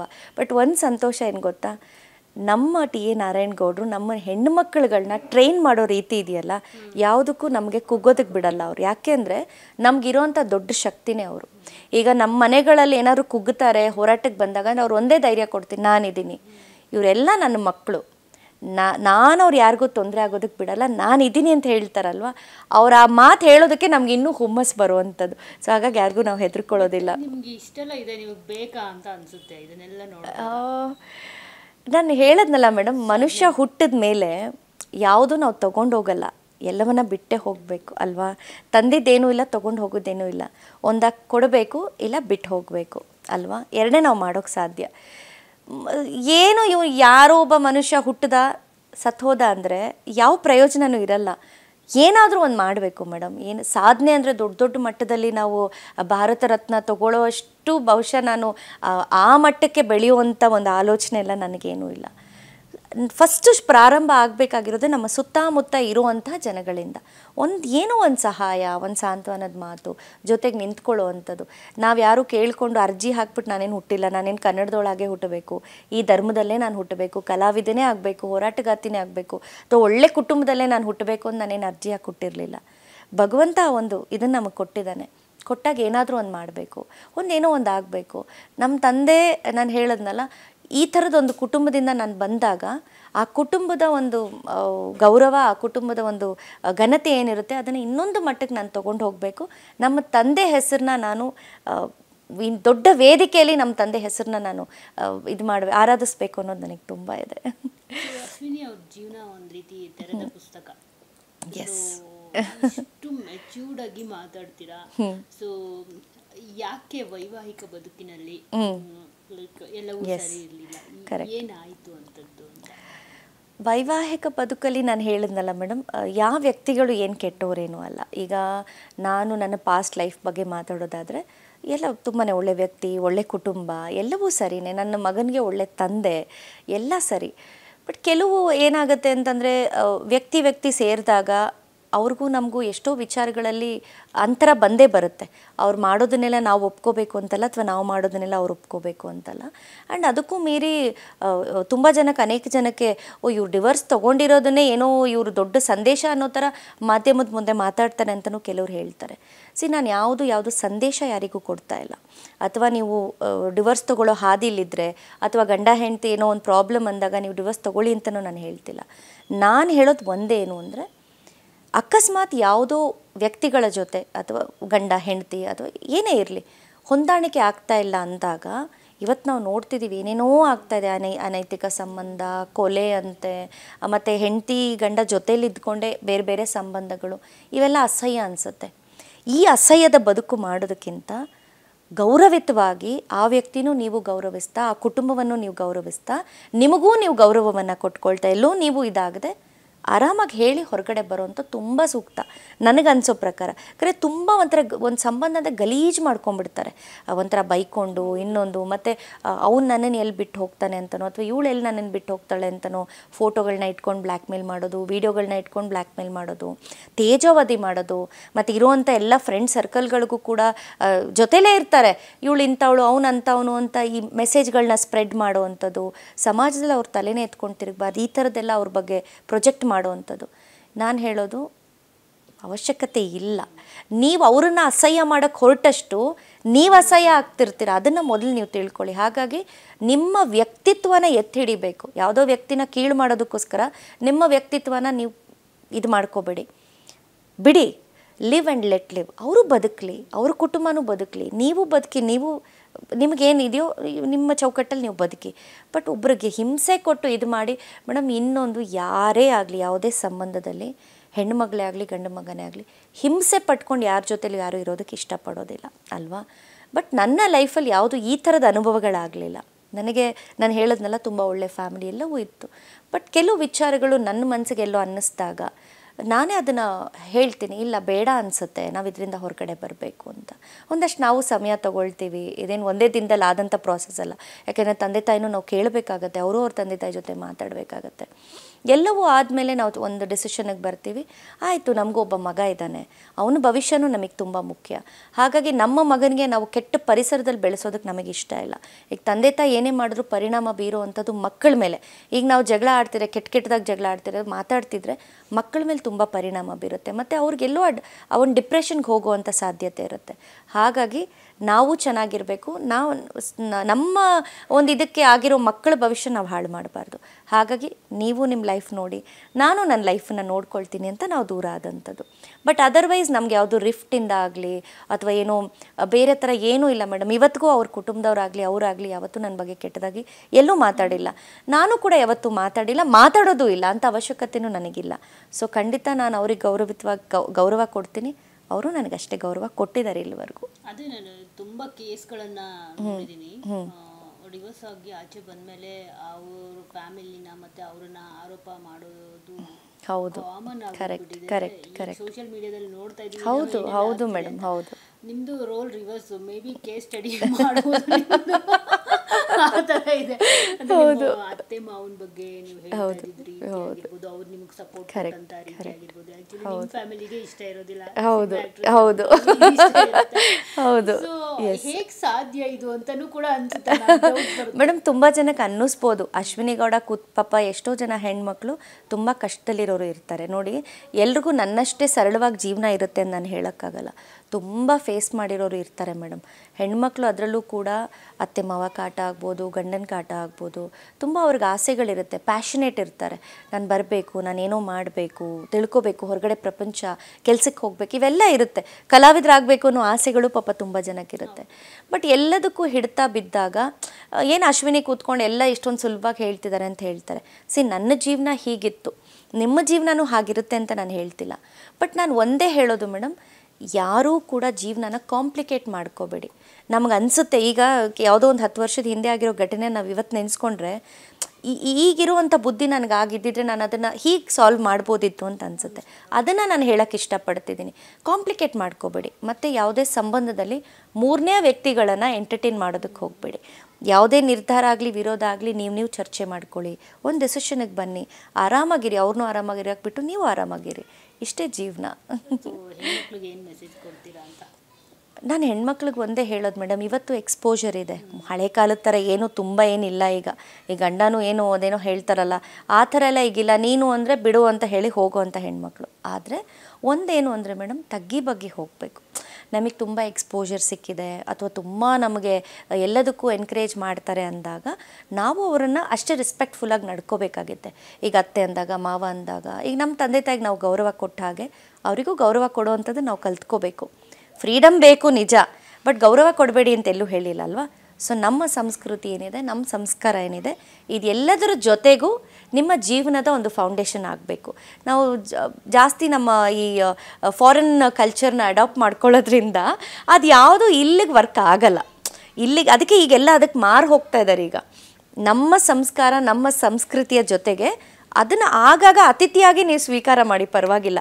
ಕಂಪ್ಲೀಟ್ ಅದೇ ಒಂದು ಕಲ್ಚರ್ನ, ಫಾರಿನ್ ಕಲ್ಚರ್ನ ನೀವಿಲ್ಲ ಅಡಾಪ್ಟ್ ಮಾಡ್ಕೋತೀರಾ ಅಂದರೆ ಎಲ್ಲ ಪ್ರಾಬ್ಲಮ್ಸು ಸ್ಟಾರ್ಟ್ ಆಗುತ್ತೆ. ಕನ್ನಡದ ಬಗ್ಗೆ ಅಭಿಮಾನ, ಪ್ರೀತಿ, ಅದ್ರ ಬಗ್ಗೆ ಹೇಳೋದಾದ್ರೆ ಮೇಡಮ್, ಅದು ಎಲ್ರಿಗೂ ಇರಬೇಕು. ಬರೀ ನಾನು ಇವತ್ತೊಬ್ಬ ಹೋರಾಟಗಾರ್ತಿ ಅನ್ನೋ ಟ್ಯಾಗ್ ಇದೆ ಅಂತ ಹೇಳಿದ ಮಾತ್ರಕ್ಕೆ ನನಗೆ ಮಾತ್ರ ಕನ್ನಡದ ಅಭಿಮಾನ ಇದೆ ಅಂತಲ್ಲ. ಎಂತೆಂಥವ್ರಿದ್ದಾರೆ ಮೇಡಮ್, ನಮ್ಮ ರಾಜ್ಯ ಕಂಡಂಥ ಎಂತೆಂಥ ಮಹನೀಯರಿದ್ದಾರೆ. ಈಗ ಕೆಲವ್ರಿಗೆ ಭ್ರಮೆ ಏನು ಅಂತಂದ್ರೆ, ನಾನು ಇಂಗ್ಲೀಷ್ ಮೀಡಿಯಮಲ್ಲಿ ಓದಿದ್ರೆ ಮಾತ್ರ ನಾನು ದೊಡ್ಡ ಮಟ್ಟದಲ್ಲಿ ಗುರುತಿಸ್ಕೊಳ್ಳೋದಕ್ಕೆ ಸಾಧ್ಯ ಅಂತ ಹೇಳ್ತಾ ಇರ್ತಾರೆ. ಯಾಕೆ ನಮ್ಮ ಕನ್ನಡದಲ್ಲಿ ಓದಿರೋವಂಥವ್ರು ಯಾರೂ ಕೂಡ ಹಾಗಾದ್ರೆ ಗುರುತಿಸ್ಕೊಂಡೇ ಇಲ್ವಾ? ಆ ಕೀಳರಿಮೆಯಿಂದ ನಾವು ಹೊರಗಡೆ ಬರಬೇಕು. ಆಮೇಲೆ ನಾವು ಹೋರಾಟಗಾರರು ಮಾತ್ರ ನಮ್ಮ ಕನ್ನಡದ ಪ್ರೇಮ ಇರುತ್ತೆ ಅಂತಲ್ಲ. ನೀವು ಯಾರೇ ಆಗಲಿ ಒಬ್ಬ ಕನ್ನಡಿಗ ಆದಮೇಲೆ ನೀನು PhDನೇ ಮಾಡಿರು, ನೀನು ಡಾಕ್ಟ್ರೇ ಆಗಿರು, ನೀನು ಇಂಜಿನಿಯರ್ ಆಗಿರು, ನೀನು ಏನಾದರೂ ಆಗಿರು, ನನ್ನ ಭಾಷೆಗೆ ಎಲ್ಲೋ ಚ್ಯುತಿ ಬರ್ತಿದೆ ಅಂದಾಗ ಕೈ ಜೋಡಿಸೋವಂಥ ಕೆಲಸವನ್ನು ನೀನೆಲ್ಲ ಮಾಡಬೇಕು. ಯಾಕಂದರೆ ನೀನು ಈ ಭೂಮಿಲಿ ಹುಟ್ಟಿದ್ಯಾ, ಹಾಗಾಗಿ ನಿನಗೂ ಕೂಡ ಅದ್ರ ಜವಾಬ್ದಾರಿ ಪಾಲುದಾರ ನೀನು ಕೂಡ. ಬಿಡಪ್ಪ ಅವ್ರು ಮಾಡ್ತಾರೆ, ಹೋರಾಟಗಾರ ಮಾಡ್ತಾರೆ, ಹಂಗಾರೆ ನಮ್ಮನ್ನೇ ನೀವೆಲ್ಲ ಏನು ಜೀತಕ್ಕೆ ಕೊಟ್ಟು ಇಟ್ಕೊಂಡ್ಬಿಟ್ಟಿದ್ರೆ ಏನಿಲ್ಲ ಅಲ್ವಾ. ಹಾಗಾಗಿ ಸ್ವಾಭಿಮಾನ ಪ್ರತಿಯೊಬ್ಬನ ಕನ್ನಡಿಗನಲ್ಲೂ ಬರಬೇಕು. ಸೊ ಕಮಲ್ ಹಾಸನ್ ಸ್ಟೇಟ್ಮೆಂಟ್ ಬಗ್ಗೆ ಏನು ಹೇಳ್ತಾರೆ? ಮೇಡಮ್ ಅದು ತುಂಬಾ ಕಾಂಪ್ಲಿಕೇಟೆಡ್ ಸ್ಟೇಟ್ಮೆಂಟು. ನಾನು ಅವರ ಸ್ಟೇಟ್ಮೆಂಟ್ ಅನ್ನೋದಕ್ಕಿಂತ ಹೆಚ್ಚಾಗಿ ಈಗ ಅನೇಕ ಜನ ಏನು ಮಾಡ್ತಾರೆ, ಆ ಒಂದು ಅವತ್ತಿನ ದಿನಕ್ಕೆ ಶಿವಣ್ಣ ಅಲ್ಲಿ ಇದ್ದಿದ್ದಕ್ಕೆ ಏನು ಮಾಡಿದ್ರು, ತುಂಬಾ ಕಾಂಟ್ರವರ್ಸಿ ಟ್ರೋಲ್ ಮಾಡಿದ್ರು. ಮೇಡಮ್ ಏನಾಗುತ್ತೆ, ಕೆಲವೊಂದೊಂದು ಸಂದರ್ಭಗಳಲ್ಲಿ ಕೆಲವೊಂದೊಂದು ಇದರಲ್ಲಿ ನಾವೆಲ್ಲೋ ವೇದಿಕೆಯಲ್ಲಿರ್ತೀವಿ, ಏನೋ ಇರುತ್ತೆ, ಸ್ಪಂದಿಸೋಕ್ಕೆ ಅವರು ಅರ್ಥ ಆಗೋ ಅಷ್ಟರಲ್ಲಿ ನಮಗೆ ಸಮಯ ಮೀರಿ ಹೋಗಿರುತ್ತೆ. ಅಲ್ಲೇ ಯಾಕೆ ಅವ್ರು ರಿಯಾಕ್ಟ್ ಮಾಡಲಿಲ್ಲ, ಅಲ್ಲೇ ಯಾಕೆ ಅವ್ರು ಹೇಳಲಿಲ್ಲ, ಅಲ್ಲೇ ಯಾಕೆ ಮಾಡಲಿಲ್ಲ ಅಂದಾಗ ಅಲ್ಲಿ ತಪ್ಪು ಮಾಡಿದ್ದೋ ಅಥವಾ ಯಾವುದೇ ಉದ್ದೇಶ ಇಟ್ಕೊಂಡು ಶಿವಣ್ಣ ಹೋಗಿರಲಿಲ್ಲ. ಶಿವಣ್ಣ ಅದನ್ನು ಕೇಳ್ತಾ ಇದ್ರು ಅಷ್ಟೇನೆ. ಅಲ್ಲಿ ಕಮಲ್ ಹಾಸನ್ ಅವರು ಶಿವಣ್ಣ ಕನ್ನಡಿಗರ ಬಗ್ಗೆ ಕೂತ್ಕೊಂಡು ಶಿವಣ್ಣ ಅವರ ಒಂದು ಇದರಲ್ಲಿ ಹೇಳಿದ್ದು ಅವರ ತಪ್ಪೇ ಹೊರತಾಗಿ ಇವ್ರ ತಪ್ಪಲ್ಲ. ಹಾಗಾಗಿ ಇಂಥ ಸ್ಟೇಟ್ಮೆಂಟ್ಗಳನ್ನು ಅನೇಕರು ಕೊಡ್ತಾ ಇರ್ತಾರೆ, ಆಗ ಕೊಡ್ತಾ ಇರ್ತಾರೆ. ಅದಕ್ಕೆ ಬೆಂಡೆತ್ತೋ ಸ್ಟೇಟ್ಮೆಂಟ್ಗಳನ್ನ ನಾವು ಕೊಡ್ತಾ ಇರ್ತೀವಿ, ನಾವು ಯಾರಿಗೂ ಬಿಡಲ್ಲ. ಅವರು ಕಮಲ್ ಹಾಸನ್ ಆಗಿರಲಿ, ಅವ್ರು ಇನ್ನೊಬ್ಬರಾಗಿರಲಿ, ಮತ್ತೊಬ್ಬರಾಗಿರಲಿ, ನಮ್ಮ ಕನ್ನಡ ಅಂತ ಬಂದಾಗ ಕನ್ನಡದ ಮುಂದೆ ಯಾರೂ ದೊಡ್ಡವರಲ್ಲ. ಬಟ್ ಬೆಂಗಳೂರಿನಲ್ಲಿ ಈಗ ಕನ್ನಡದ ಮೇಲೆ ತುಂಬಾನೇ ದಬ್ಬಾಳಿಕೆ ಆಗ್ತಾ ಇದೆ. ಸೊ ಗೊತ್ತಲ್ವಾ, ನೀವು ನೋಡಿರ್ತೀರ ವಿಡಿಯೋಸ್ನ, ಹೇಗೆಲ್ಲ ಅವರು ಮಾತಾಡ್ತಾರೆ ಕನ್ನಡದ ಬಗ್ಗೆ ಅಂತ ಹೇಳ್ಬಿಟ್ಟು. ಸೊ ಅದನ್ನ ಅವಾಯ್ಡ್ ಮಾಡಬೇಕು ಅಂತಂದರೆ ಅಂಥವ್ರನ್ನೆಲ್ಲ ಅವಾಯ್ಡ್ ಮಾಡಬೇಕು ಅಂತಂದರೆ ಅಂಥವ್ರಿಗೆಲ್ಲ ಭಾಷಾಭಿಮಾನ ಕಲಿಸ್ಬೇಕು. ಇಲ್ಲಿನ ನೀರು ಕುಡಿತಿರ್ತಾರೆ, ಇಲ್ಲಿನ ಗಾಳಿ ಕುಡಿತಿರ್ತಾರೆ. ಸೊ ಆದರೆ ಕನ್ನಡನೇ ಕಲ್ತಿರೋದಿಲ್ಲ, ಅಂಥವ್ರಿಗೆ ಏನು ಹೇಳ್ತಾರೆ ಅಶ್ವಿನಿ ಅಂತ? ಅಲ್ಲ, ನಾವು ತುಂಬ ಸಲ ಆ ವಿಚಾರದಲ್ಲಿ ಬಹಳಷ್ಟು ಹೋರಾಟಗಳನ್ನ ನಾವು ಮಾಡ್ತಾ ಇರ್ತೀವಿ ಮೇಡಮ್. ಇವತ್ತು ನೀವು ಬೆಂಗಳೂರಿನ ಪರಿಸ್ಥಿತಿ ಅಥವಾ ಕರ್ನಾಟಕದ ಪರಿಸ್ಥಿತಿ, ಇವತ್ತು ಅನೇಕರು ಬೇರೆ ಬೇರೆ ರಾಜ್ಯಗಳಿಂದ ಬಂದು ಇಲ್ಲೇ ಪರ್ಮನೆಂಟಾಗಿ ಸೆಟ್ಲ್ ಆಗಿಬಿಟ್ಟಿದ್ದಾರೆ. ಈಗ ನಾನು ಹೇಳೋದು, ಕರ್ನಾಟಕದಲ್ಲಿ ಕನ್ನಡಿಗನೇ ಸಾರ್ವಭೌಮ. ನೀವು ಯಾರೇ ಬಂದಿದ್ರು ನೀವುಗಳು ಬರೀ ನಮ್ಮ ಅತಿಥಿಗಳಷ್ಟೇ. ಅತಿಥಿಗಳಾಗಿ ಬಂದಿದ್ದೀರಾ, ನಾವು ಅತಿಥಿ ಸತ್ಕಾರ ಏನಿದೆ ಮಾಡ್ತೀವಿ, ಆತಿಥ್ಯವನ್ನು ತಗೊಂಡು ನೀವು ಸೈಲೆಂಟಾಗಿದ್ದರೆ ಸರಿ. ನೀವು ನಮ್ಮ ಮೇಲೇ ಬಂದು ನೀವು ನಮ್ಮ ಮೇಲೇ ದಬ್ಬಾಳಿಕೆ ಮಾಡಿದಾಗ ಅದನ್ನು ನಾವು ಖಂಡಿತವಾಗ್ಲೂ ಸಹಿಸಲ್ಲ. ಹಾಗಾಗಿ ನಾವು ಹೋರಾಟಗಾರರಾಗಿ ನಾವು ಒಂದೇ ಹೇಳೋದು, ನೀವಿಲ್ಲಿ ಬಂದಿದ್ದೀರಾ ಅಂತ ಆದಾಗ, ಇಲ್ಲಿ ಬದುಕನ್ನು ಕಟ್ಕೊಂಡಿದ್ದೀರಾ ಅಂತ ಆದಾಗ, ಇಲ್ಲಿನ ಪ್ರತಿಯೊಂದು ಈ ಮಣ್ಣಿಗಾಗ್ಬೋದು, ನಾಡಿಗಾಗ್ಬೋದು, ಜಲಕ್ಕಾಗ್ಬೋದು, ಭಾಷೆಗಾಗ್ಬೋದು ನೀವು ಗೌರವ ಕೊಡಲೇಬೇಕು. ಮುಖ್ಯವಾಗಿ ನಮ್ಮ ಸಂಸ್ಕಾರ, ನಮ್ಮ ಸಂಸ್ಕೃತಿ, ನಮ್ಮ ಇತಿಹಾಸ, ಇವೆಲ್ಲದಕ್ಕೂ ನೀವು ಗೌರವ ಕೊಡಲೇಬೇಕು. ಇಲ್ಲಿನ ಎಲ್ಲ ಸವಲತ್ತುಗಳು ನಿಮಗೆ ಬೇಕು, ಕನ್ನಡಿಗರು ಮಾತ್ರ ಬೇಡ ಅಂದರೆ ಅಲ್ವಾ. ಹಾಗಾಗಿ ಈ ಸ್ವಾಭಿಮಾನ ನಾನೇನು ಹೇಳ್ತೀನಿ ಅಂದರೆ ಮೇಡಮ್, ಇದು ಬದಲಾವಣೆ ಆಗಬೇಕಾಗಿರುವಂಥದ್ದು ಕಾರ್ಪೊರೇಟ್ ಲೆವೆಲಿಂದ ಬದಲಾವಣೆ ಆಗಬೇಕು. ಯಾಕೆಂದರೆ ಇವತ್ತು ನೀವು ಕೆಲವು ಅನೇಕ ಕಾರ್ಪೊರೇಟ್ ಕಂಪನಿಗಳಿಗೆ ಈ ಮುಖಾಂತರ ನಾನು ಹೇಳ್ತೀನಿ, ನಮ್ಮ ಕನ್ನಡಿಗರನ್ನ, ನಮ್ಮ ಕನ್ನಡದ ಧ್ವಜವನ್ನು ಒಳಗಡೆ ಹಾರಾಡಕ್ಕೆ ಬಿಡೋದಿಲ್ಲ. ಇವರಿಗೆ ಬೇರೆ ಬೇರೆ ಬೇರೆ ಬೇರೆ ಬೇರೆ ರಾಜ್ಯಗಳ ಹಬ್ಬಗಳನ್ನ ಎಷ್ಟು ವಿಜೃಂಭಿಸ್ತಾರೆ ಅಂತಂದರೆ, ನಮ್ಮ ರಾಜ್ಯೋತ್ಸವವನ್ನು ಅಲ್ಲಿರುವಂಥ ಕನ್ನಡಿಗರು ಬೇಡ್ಕೋಬೇಕು. ಸರ್ ಕಾರ್ಯಕ್ರಮ ಮಾಡೋಣ ರಾಜ್ಯೋತ್ಸವ. ಆಮೇಲೆ ನಲ್ಲಿರುವಂಥ ಅನೇಕ ಜನ ಕನ್ನಡಿಗರು ಕೂಡ ವಿದ್ಯಾವಂತರು ಕೇಳೋದಕ್ಕೆ ಭಯ ಪಡ್ತಾರೆ. ಯಾವುದೋ ಒಂದು ಹಬ್ಬ, ಬೇರೆ ರಾಜ್ಯದ ಹಬ್ಬ ಅಂದರೆ ಎಲ್ಲ ಸೇರಿಕೊಂಡು ಅದನ್ನು ಆಚರಣೆ ಮಾಡ್ತಾರೆ. ನಮ್ಮ ಕನ್ನಡದ ಹಬ್ಬ ರಾಜ್ಯೋತ್ಸವವನ್ನು ಆಚರಣೆ ಮಾಡೋದಕ್ಕೆ ನಮ್ಮ ಕನ್ನಡಿಗರೇ ಭಯ ಪಡ್ತಾರೆ. ಇವೆಲ್ಲವೂ ಆಗ್ತಾ ಇದೆ, ಇದು ನಮ್ಮ ಗಮನಕ್ಕೂ ಬಂದಿದೆ. ಹೌದು ಹೌದು ಮೇಡಮ್. ಈಗ ನಿಮಗೆ ಗೊತ್ತಿದೆ, ಡಿಸೆಂಬರ್ 27ನೇ ತಾರೀಕು ನಾವು ಮಾಡಿದಂಥ ಹೋರಾಟ, ಇದೇ 2 ವರ್ಷದ ಹಿಂದೆ ನಾವು ಮಾಡಿದಂಥ ಹೋರಾಟ. ಇದೇ ಮಾಲ್ ಆಫ್ ಏಷ್ಯಾ ಅನ್ನೋಂಥ ಮಾಲ್ ಏನಿದೆ, ಹೊರಗಡೆ ದೊಡ್ಡದಾಗಿ ಇಂಗ್ಲೀಷಲ್ಲಿ ಹಾಕಿರ್ತಾರೆ. ಆ ಮಾಲ್ ಎಲ್ಲೂ ದುಬೈಯಲ್ಲಿಲ್ಲ, ಅದು ಇರೋವಂಥದ್ದು ಕರ್ನಾಟಕದಲ್ಲಿ, ಅದು ಬೆಂಗಳೂರಲ್ಲಿ ಇರೋವಂಥದ್ದು. ಯಾಕೆ ನಮ್ಮ ಕನ್ನಡಿಗರಿಗೆ ರೈಟ್ಸ್ ಇಲ್ವಾ ಕೇಳೋದಕ್ಕೆ? ನೀನು ಇಲ್ಲಿ ಹಂಗಾರೆ ನಿನಗೆಲ್ಲ ಫಾರಿನರ್ಸ್ ಬರ್ತಾರಾ ನಿನ್ನ ಮಾಲ್ಗೆ? ಬರೋಂಥವ್ರೆಲ್ಲ ಕನ್ನಡಿಗರು. ನೀನು ಕನ್ನಡದ ಬೋರ್ಡ್ ಇಲ್ಲದೆ ನೀನು ಇಂಗ್ಲೀಷ್ ಬೋರ್ಡ್ ಹಾಕ್ಬಿಟ್ಟು ನಿನ್ನ ಬೋರ್ಡ್ನ ಚೇಂಜ್ ಮಾಡಲ್ಲ ಅಂತ ನಮ್ಮ ಅಧ್ಯಕ್ಷರ ಮೇಲೆ ನೀನು FIR ಮಾಡಿಸ್ತೀಯ ಅಂದರೆ ನಿನಗೆ ಎಷ್ಟಿರಬೇಕು? ನಿನ್ನ ಸೊಕ್ಕನ್ನು ಅಡಗಿಸ್ತೀವಿ ಅಂತೇಳಿ ಅವತ್ತು ನಾವೆಲ್ಲರೂ ಬೀದಿಗಿಳಿದು ಹೋರಾಟ ಮಾಡುವಂಥದ್ದು. ಆ ಸಂದರ್ಭದಲ್ಲಿ ನಮ್ಮ TA ನಾರಾಯಣಗೌಡ್ರನ್ನ ಭಾಳ ಒಂಥರ ಬೇರೆ ಒಂದು ರೀತಿಯಲ್ಲಿ ನಡೆಸ್ಕೋತಾರೆ ಪೊಲೀಸ್ನವರು ಅವತ್ತಿನ ದಿನಕ್ಕೆ. ಯಾಕಂದರೆ ಆ ಹೋರಾಟದಲ್ಲಿ ನಾನು ಭಾಗಿಯಾಗಿದ್ದೆ, ನನಗೆ ಗೊತ್ತಿದೆ. ನಾವು ಭಾಳ ಶಾಂತಿಯುತವಾಗಿ ನಾವು ಹೋರಾಟ ಪ್ರಾರಂಭ ಮಾಡೋದು ಮಾಡಿ ನಾವು ಹೇಳ್ತೀವಿ, ನಾವು ಇಲ್ಲಿಂದ ಕಾಲ್ನಡಿಗೆಯಲ್ಲಿ ಹೋಗ್ತೀವಿ, ಅಲ್ಲಿಂದ ಬಿಡಿ, ನಾವು ನಮ್ಮ ಪಾಡಿಗೆ ನಾವು ಅವನಿಗೆ ಬುದ್ಧಿ ಕಲಿಸ್ಬೇಕು, ನಾವು ಗಟ್ಟಿ ತಂದಲ್ಲಿ ನಾವು ಇದೀವಿ ಕನ್ನಡಿಗರು ಅಂತ ಸಾರಬೇಕು, ಬಿಡಿ ನಮ್ಮನ್ನು ಅಂತ ಹೇಳಿ. ಇವರೇನು ಮಾಡ್ತಾರೆ, ನಮ್ಮ ಅಧ್ಯಕ್ಷನ ಬೇರೆ ರೀತಿಯಲ್ಲಿ ತಡೆದಾಗ ನುಗ್ಲು ತಳ್ಳೋದು ಮಾಡೋದು, ಬಸ್ಸಿಗೆಲ್ಲ ಹತ್ತಿಸ್ಕೊಳ್ಳೋದು. ನಾವೆಲ್ಲ ಅಲ್ಲಿದ್ದಂಥವ್ರು, ನಾವು ಅವ್ರನ್ನ ಗೌರವಿಸುವಂಥವ್ರು. ನೀವು ಈ ರೀತಿ ನಮ್ಮ ಮೇಲೆ ದಬ್ಬಾಳಿಕೆ ಮಾಡಿದಾಗ, ನಮ್ಮ ಅಧ್ಯಕ್ಷರ ಮೇಲೆ ನೀವು ದಬ್ಬಾಳಿಕೆ ಮಾಡಿದಾಗ ನಾವು ಸಹಿಸೋದಿಲ್ಲ. ಈಗ ಹಾಗಾದರೆ ನಾವು ಕೇಳಬಾರ್ದಾ, ಮಾಲ್ ಆಫ್ ಏಷ್ಯಾ ಹಾಗಾದರೆ ಬೆಂಗಳೂರಲ್ಲಿ ಇದೆಯಾ, ದುಬೈಯಲ್ಲಿದೆಯಾ? ಮಾಲ್ಗೆ ಹೋಗುವಂಥವ್ರು ಕನ್ನಡಿಗರ ಇಲ್ಲಾಂದ್ರೆ ಯಾರಾದರೂ ಫಾರಿನರ್ಸಾ? ನಾವು ಕನ್ನಡಿಗರಾಗಿ ನಾವು ಕೇಳದೆ ಹೋದರೆ ಬೇರೆ ಯಾರು ಕೇಳ್ತಾರೆ? ಹಾಗಾಗಿ ಅವತ್ತು ನಾವು ಅದನ್ನು ಅಪೋಸ್ ಮಾಡ್ತೀವಿ. ಅಪೋಸ್ ಮಾಡಿದ ಸಂದರ್ಭದಲ್ಲಿ ನಮ್ಮ ಮೇಲೆ ಎಲ್ಲ ಥರದ್ದು ಕೇಸ್ಗಳು ಬೀಳುತ್ತೆ. ನಾರಾಯಣಗೌಡ್ರನ್ನ 16 ದಿನ ಜೈಲಿಗೂ ಕಳಿಸ್ತಾರೆ. ಆದರೆ ಅವತ್ತಿನ ಕಾಲಕ್ಕೆ ಬೆಂಗಳೂರಲ್ಲಿ ಒಂದು ಭಯ ಸೃಷ್ಟಿಯಾಗತ್ತೆ. ದೊಡ್ಡ ದೊಡ್ಡ ಕಾರ್ಪೊರೇಟ್ ಲೆವೆಲಲ್ಲೂ ಕೂಡ ಬೆಂಗಳೂರನ್ನು ನಾವು ಕೊಂಡ್ಕೊಂಡ್ಬಿಟ್ಟಿದ್ದೀವಿ ಅಂತ ಹೇಳಿದವನು ಕೂಡ ನಾವು ಅತಿಥಿಯಾಗಿ ಬಂದಿದ್ದೀವಪ್ಪ, ನಾವು ಬಾಯಿ ಮುಚ್ಕೊಂಡಿರಬೇಕು ಅನ್ನೋದು ಅವತ್ತು ಗೊತ್ತಾಗುತ್ತೆ.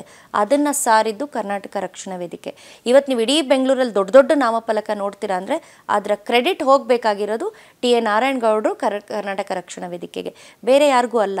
ಇವತ್ತು ನಾವೇನಾದರೂ ಹೋರಾಟಗಾರ ಇಲ್ಲ ಅಂದರೆ ಬೆಂಗಳೂರಲ್ಲಿ ಇವತ್ತು ಹೇಳ್ತಾರಲ್ಲ ಕನ್ನಡಿಗರು ಮೂಗು ಮುರಿತಾರಲ್ಲ, ಅಯ್ಯೋ ಇವರೆಲ್ಲ ನಮ್ಗೆ ಹೇಳ್ತಾರೆ ಮೇಡಮ್, ಇವರೆಲ್ಲ ಅವಿದ್ಯಾವಂತರು, ಹಕಾರ ಗೊತ್ತಿಲ್ಲ, ಅವರೆಲ್ಲ ಹೋರಾಟಕ್ಕೆ ಬರ್ತಾರೆ. ನಮಗಿರೋ ತಾಕತ್ತು ನಿಮಗಿದ್ರೆ ಇವತ್ತು ನೀವು ಬೆಂಗಳೂರಲ್ಲಿ ಉಳ್ಕೊಂಡಿದ್ದೀರಾ ಕನ್ನಡಿಗರಾಗಿ ಅಂದರೆ ಅದು ನಮ್ಮ ತಾಕತ್ತು, ನಿಮ್ಮ ತಾಕತ್ತಲ್ಲ. ಹಾಗಾಗಿ ಬರೀ ನಮ್ಮನ್ನು ಮಾತ್ರ ಇವ್ರು ಬಂದ್ಬಿಟ್ಟು ಏನು ಹೇಳ್ತಾರೆ ಮೂಗು ಮುರಿಯೋ ಅಂಥದ್ದು, ಅಸಡ್ಡೆ ಮಾಡೋ ಅಂಥದ್ದಲ್ಲ. ಒಂದಿನ ಬರಲಿ ನಮ್ಮ ಜೊತೆ. ನಾನು ಹೇಳೋದು ಈಗ ಅವ್ರಿಗೆ ಗೊತ್ತಾಗುತ್ತಲ್ವ, ಬಿಸಿಲು ಅನ್ನಂಗಿಲ್ಲ, ಮಳೆ ಅನ್ನಂಗಿಲ್ಲ, ನಮ್ಮನೇಲೂ ಕುಟುಂಬ ಇದೆ, ನಮಗೂ ಹೇಳೋರು ಕೇಳೋರು ಇದ್ದಾರೆ. ಎಲ್ಲವನ್ನ ಬದಿಗಿಟ್ಟು ನಾವು ಬೆಳಗ್ಗೆಯಿಂದ ರಾತ್ರಿ ನಮ್ಮನ್ನು ಈ ಕುರಿಮರಿಗಳ ಥರ ತುಂಬ್ಕೊಂಡು ಬಸ್ಸಲ್ಲಿ ಹಾಕ್ಕೊಂಡು ಹೋಗಿ ದೊಡ್ಡ ದೊಡ್ಡ ಗ್ರೌಂಡ್ಗಳಲ್ಲಿ ಬೆಳಗ್ಗೆ ಕರ್ಕೊಂಡೋಗಿ ರಾತ್ರಿ ಬಿಡ್ತಾರೆ ನಮ್ಮನ್ನು. ಅಲ್ಲಿ ಶುಗರ್ ಪೇಷಂಟ್ಗಳಿರ್ತಾರೆ, BP ಪೇಷಂಟ್ಗಳಿರ್ತಾರೆ, ಹೆಣ್ಮಕ್ಳು ಇರ್ತಾರೆ, ಮಕ್ಳಿರೋರು ಇರ್ತಾರೆ, ಬಾಣಂತಿರು ಇರ್ತಾರೆ, ಹೆಣ್ಮಕ್ಳಿಗೆ ಮುಟ್ಟಿನ ಸಮಸ್ಯೆ ಆಗಿರುತ್ತೆ, ಎಲ್ಲವೂ ಇರುತ್ತೆ ಮೇಡಮ್. ಆದರೂ ನಾವು ಹೋರಾಟಕ್ಕೆ ಹೋಗ್ತೀವಿ. ಯಾಕೆ ಹೋಗ್ತೀವಿ? ನಮಗೆ ಸ್ವಾಭಿಮಾನ ಇದೆ. ನಮಗೆ ಯಾರು ಏನು ಬ್ರೀಫ್ ಕೇಸ್ ಕೊಟ್ಬಿಟ್ಟು ಏನು ಕರೆದಿರೋದಿಲ್ಲ. ಅಲ್ಲಿ ನಮಗೆ ಬೀಳೋದೇನು, ಕೊನೆಗೆ ನಮಗೆ ಕೊಡೋವಂಥ ಬಳುವಳಿ ಏನು? ಕೇಸು, ಕೋರ್ಟು, ಜೈಲು. ಅದು ಎಲ್ಲದಕ್ಕಿಂತ ಮೀರಿ ನಮಗೇನು ನೋವಾಗೋದೇನು ಅಂದರೆ ನಮ್ಮ ಕನ್ನಡಿಗರೇ ನಮ್ಮವರೇ ನಮ್ಮನ್ನು ಹೀಯಾಳಿಸೋ. ಈಗ ನೀವೇ ನೋಡ್ತೀನಿ, ನಾವು ಹೋರಾಟ ಮಾಡೋ ನಮಗೆ ಕಮೆಂಟ್ಗಳು ಬರುತ್ತೆ. ಅವಾಗ ನನಗೆ ಅನ್ಸುತ್ತೆ ಇವರೆಲ್ಲ ನಿಜವಾಗ್ಲೂ ನಮ್ಮ ಕನ್ನಡದವರೇ ಇದೆಲ್ಲ ಮಾಡ್ತಿದ್ದಾರಾ, ಇಲ್ಲ ಯಾರಾದರೂ ಹೇಳ್ಬಿಟ್ಟು ಮಾಡಿಸ್ತಿದ್ದಾರಾ ಅಂತ ಒಂದೊಂದ್ಸಲ ಭಯ ಆಗುತ್ತೆ ನಮಗೆ.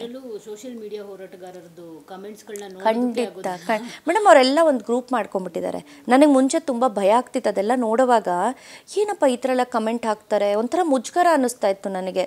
ಬೇಡ ಅನಿಸುತ್ತೆ, ನನ್ನ ಹಾದಿ ಸರಿ ಇಲ್ಲ ಅನಿಸುತ್ತೆ, ಹಿಂದೆ ಸರಿದ್ಬಿಡೋಣವಾ ಅಂತ. ಹೋಗ್ತಾ ಹೋಗ್ತಾ ನಮಗೆ ಗೊತ್ತಾಯಿತು ದೊಡ್ಡ ಮಾಫಿಯಾ, ಅದೆಲ್ಲ ಒಂದೊಂದು ಗ್ಯಾಂಗ್ಗಳು. ಈಗ ನಾವು ಹೇಳ್ತೀವಿ ಈ ರಾಜ್ಯದವ್ರನ್ನ ವಿರೋಧ ಮಾಡಿದ್ರೆ ಅವ್ರದ್ದೊಂದು ಗ್ಯಾಂಗ್ ಇದೆ, ಈ ರಾಜ್ಯದವ್ರು ವಿರೋಧ ಮಾಡಿದ್ರೆ ಅವ್ರದ್ದೊಂದು ಗ್ಯಾಂಗ್ ಇದೆ. ಏನು ಅಂತಂದರೆ ಇವ್ರು ವಿರೋಧ ಮಾಡ್ತಾರೆ, ಹಾಕಿ ಎಲ್ಲರೂ ಈ ಥರ ಕಮೆಂಟ್ ಹಾಕಿ ಆ ಥರ ನಮ್ಮನ್ನು ಬಗ್ಸೋದಕ್ಕೆ ಅದೇ ತಾನೇ ಸಾಧ್ಯ. ಬಟ್ ಒಂದು ಹೇಳೋದು ಮೇಡಮ್, ಯಾರೇನೇ ಮಾಡಿದ್ರು ಕನ್ನಡಿಗರ ಸ್ವಾಭಿಮಾನವನ್ನು ಕಿತ್ಕೊಳ್ಳೋದಕ್ಕೆ ಯಾರಿಂದನೂ ಸಾಧ್ಯ ಇಲ್ಲ. ನಾವು ನಿಮಗೆ ಗೌರವ ಕೊಡ್ತೀವಿ, ನೀವು ನಮಗೆ ಕೊಡೋವಂಥ ನಮ್ಮ ಗೌರವನ ನೀವು ಉಳಿಸ್ಕೊಳ್ಳೋದು ಬಿಡೋದು ನಿಮಗೆ ಬಿಟ್ಟಿರುವಂಥದ್ದು. ಅದನ್ನು ಸ್ವೀಕಾರ ಮಾಡೋ ಯೋಗ್ಯತೆ ನಿಮಗಿಲ್ಲ ಅಂದರೆ ಆ ಕೊಡೋವಂಥ ಯೋಗ್ಯತೆಯೂ ನಮಗೂ ಇಲ್ಲ. ಸೊ ಹಾಗಾಗಿ ಅವರಿಗೆ ದಂಡಂ ದಶಗುಣಮೇ ನಮ್ಮ ಉತ್ತರ. ಕಮೆಂಟ್ಸ್ಗೆಲ್ಲ ಬೇಜಾರು ಮಾಡ್ಕೊಂಡಿದ್ದೀಯಾ ಮೇಡಮ್? ಬೇಜಾರಾಗುತ್ತೆ, ಹೆಣ್ಮಕ್ಳಲ್ವಾ ಅಲ್ಲ, ನಾವು ಹೆಣ್ಮಕ್ಳಲ್ವಾ, ಎಷ್ಟೇ ನಾವು ಸ್ಟ್ರಾಂಗ್ ಆದರೂ ತುಂಬ ಹರ್ಟ್ ಆಗುತ್ತೆ ನಮಗೆ. ಆಳವಾಗಿ ನೋಡಿದಾಗ ತುಂಬ ಹರ್ಟ್ ಆಗುತ್ತೆ. But at the same time ಅದರ ಒಂದು ಚಿತ್ರಣ ಗೊತ್ತಾದ ಮೇಲೆ ಈಗ ನಾವು ಎಷ್ಟೋ ವೀಡಿಯೋಗಳನ್ನ ನೋಡ್ತೀವಿ, ಒಂದ ಲೈಕ್ ಒತ್ತೀವಿ, ಇಲ್ಲಾಂದರೆ ಇಷ್ಟ ಆಗಲಿಲ್ಲ ಅಂದರೆ ದೂರ ಸರಿತೀವಿ. ನಮಗೆ ಅಷ್ಟೊಂದು ಪುರ್ಸೊತ್ತಿರಲ್ಲ ಕೂತ್ಕೊಂಡು ಟೈಪ್ ಮಾಡಿ ಕಮೆಂಟ್ ಹಾಕೋದಕ್ಕೆ. ಅದನ್ನು ಮಾಡ್ತಾರೆ ಅಂದರೆ, ಅಷ್ಟು ಸಮಯ ಕೊಟ್ಟು ಅದಕ್ಕೆ ಮಾಡ್ತಾರೆ ಅಂದರೆ, ಸಮಯ ಕೊಡಲಿ ಅಂತಲೇ ಒಂದು ಗುಂಪನ್ನ ಅಲ್ಲಿ ರೆಡಿ ಮಾಡಿ ಕೂರಿಸಿರ್ತಾರೆ. ಹಾಗಾಗಿ ಅಂಥವ್ರಿಗೆ ನಾವು ತಲೆ ಕೆಡಿಸ್ಕೊಳ್ಳೋ ಅವಶ್ಯಕತೆ ಇಲ್ಲ. ನೀವು ತಪ್ಪು ಮಾಡಿರಲಿ ಸರಿ ಮಾಡಿರಲಿ, ತುಂಬ ಜನ ಹೆಣ್ಮಕ್ಳು ಮೇಲೆ ಒಂದು ಅಲಿಗೇಷನ್ಸ್ ಮಾಡುವಂಥದ್ದು, ಇವಳೇ ಸರಿ ಇವರೆಲ್ಲ ಬಿಡಪ್ಪ, ಇವಳದೇ ತಪ್ಪಿರುತ್ತೆ, ಹೌದು ಹೌದು, ಮೆಂಟಾಲಿಟಿನೇ ಜಾಸ್ತಿ ನಾವು. ಹೌದು ಹೌದು. ಸೊ ಅಫ್ಕೋರ್ಸ್ ಎಲ್ಲರೂ, ನಾನು ನೀವು ಎಲ್ಲರೂ ಫೇಸ್ ಮಾಡಿರ್ತೀವಿ ಇದನ್ನು. ಸೊ ಈ ಥರದ್ದು ಮನಸ್ಥಿತಿಗಳ ಬಗ್ಗೆ ಏನು ಹೇಳ್ತಾರೆ ಅಶ್ವಿನಿ ಅಂತ?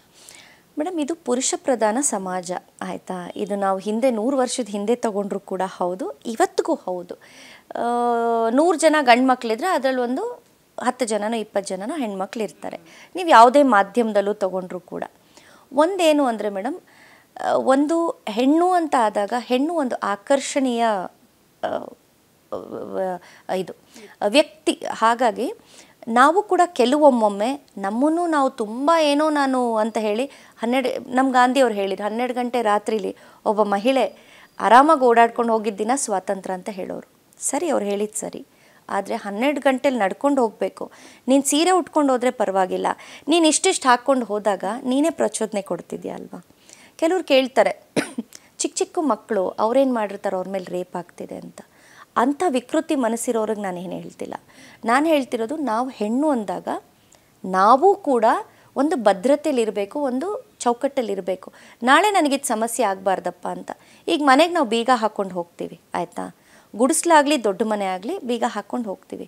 ಯಾರೂ ಬರಲ್ಲ ಬಿಡು ಅಂತ ಬೀಗ ತೆಗೆದ್ಬಿಟ್ಟು ಹೋಗ್ಬೋದಲ್ವಾ. ಮಾಡ್ತೀವ ನಾವು?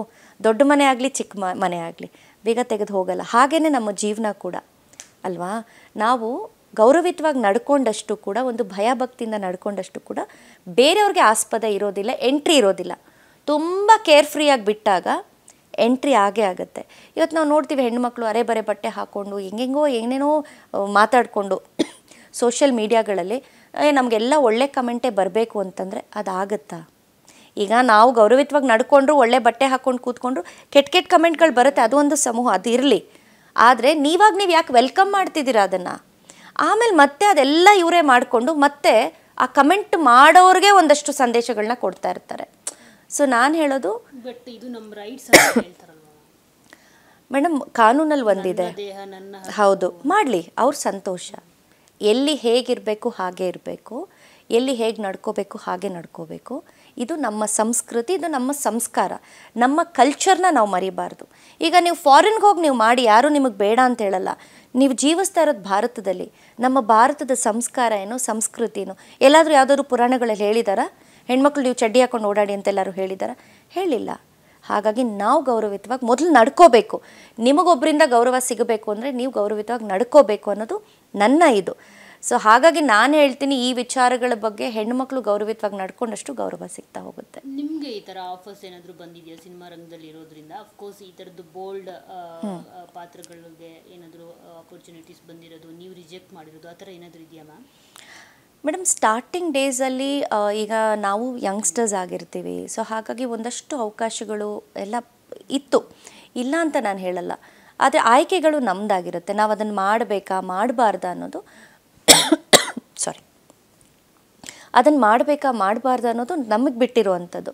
ಬಟ್ ಅವತ್ತಿನ ಕಾಲಘಟ್ಟದಲ್ಲಿ ಮೇಡಮ್, ನನಗೆ ಇಷ್ಟೆಲ್ಲ ನನಗೆ ಗೊತ್ತಿರಲಿಲ್ಲ. ಅಕಸ್ಮಾತ್ ಇಷ್ಟು ನಮಗೆ ಬುದ್ಧಿ ಇದ್ದಿದ್ದೆ ಬಹುಶಃ ಅವತ್ತು ಇನ್ನೂ ಒಳ್ಳೆ ಕತೆಗಳನ್ನ ನಾನು ಆಯ್ಕೆ ಮಾಡ್ಕೊಳ್ತಿದ್ದೆ, ಎಲ್ಲ ಮಾಡ್ತಿದ್ದೆ. ಬಟ್ ಚಿತ್ರರಂಗ ಅಂತ ಬಂದಾಗ ಮೇಡಮ್, ಇವತ್ತು ಕೆಲವ್ರು ಕೂತ್ಕೊಂಡು ಮಾತಾಡ್ತಾರೆ, ಏನೋ ಕಾಂಪ್ರಮೈಸ್ ಅಂತ ಮಾತಾಡ್ತಾರೆ, ಮತ್ತು ಏನೇನೋ ಮಾತಾಡ್ತಾರೆ. ಬಟ್ ನಾನು ಒಂದು ಹೇಳೋದು, ನಾನು ನಿಜವಾಗ್ಲೂ ನಮಗೆ ಇಷ್ಟು ನನ್ನ 15-20 ವರ್ಷದ ಜರ್ನಿಯಲ್ಲಿ ನಾವು ಅಂಥದ್ದು ಎಲ್ಲೂ ನೋಡಿಲ್ಲ. ಮತ್ತೇನೋ ಕಾಸ್ಟಿಂಗ್ ಕೌಚ್ ಅಂತೆಲ್ಲ ಹೇಳ್ತಾರೆ, ಅದು ಜಾಸ್ತಿ ಆಗಿರೋದು ಈಗ, ಆಗಲ್ಲ, ಈಗ ಜಾಸ್ತಿ ಆಗಿದೆ. ಯಾಕೆಂತಂದರೆ ಈಗ ಆ ಥರದವರು ಜಾಸ್ತಿ ಆಗಿದ್ದಾರೆ, ಆ ಥರ ಅಪ್ರೋಚ್ ಮಾಡೋರು ಜಾಸ್ತಿ ಆಗಿದ್ದಾರೆ. ಸೊ ಎರಡೂ ಕಡೆ ಇದ್ದಾಗ ನಾವು ಬರೀ ಒಬ್ಬರದೇ ತಪ್ಪು ಅಂತ ನಾವು ಹೇಳೋಕ್ಕಾಗಲ್ಲ.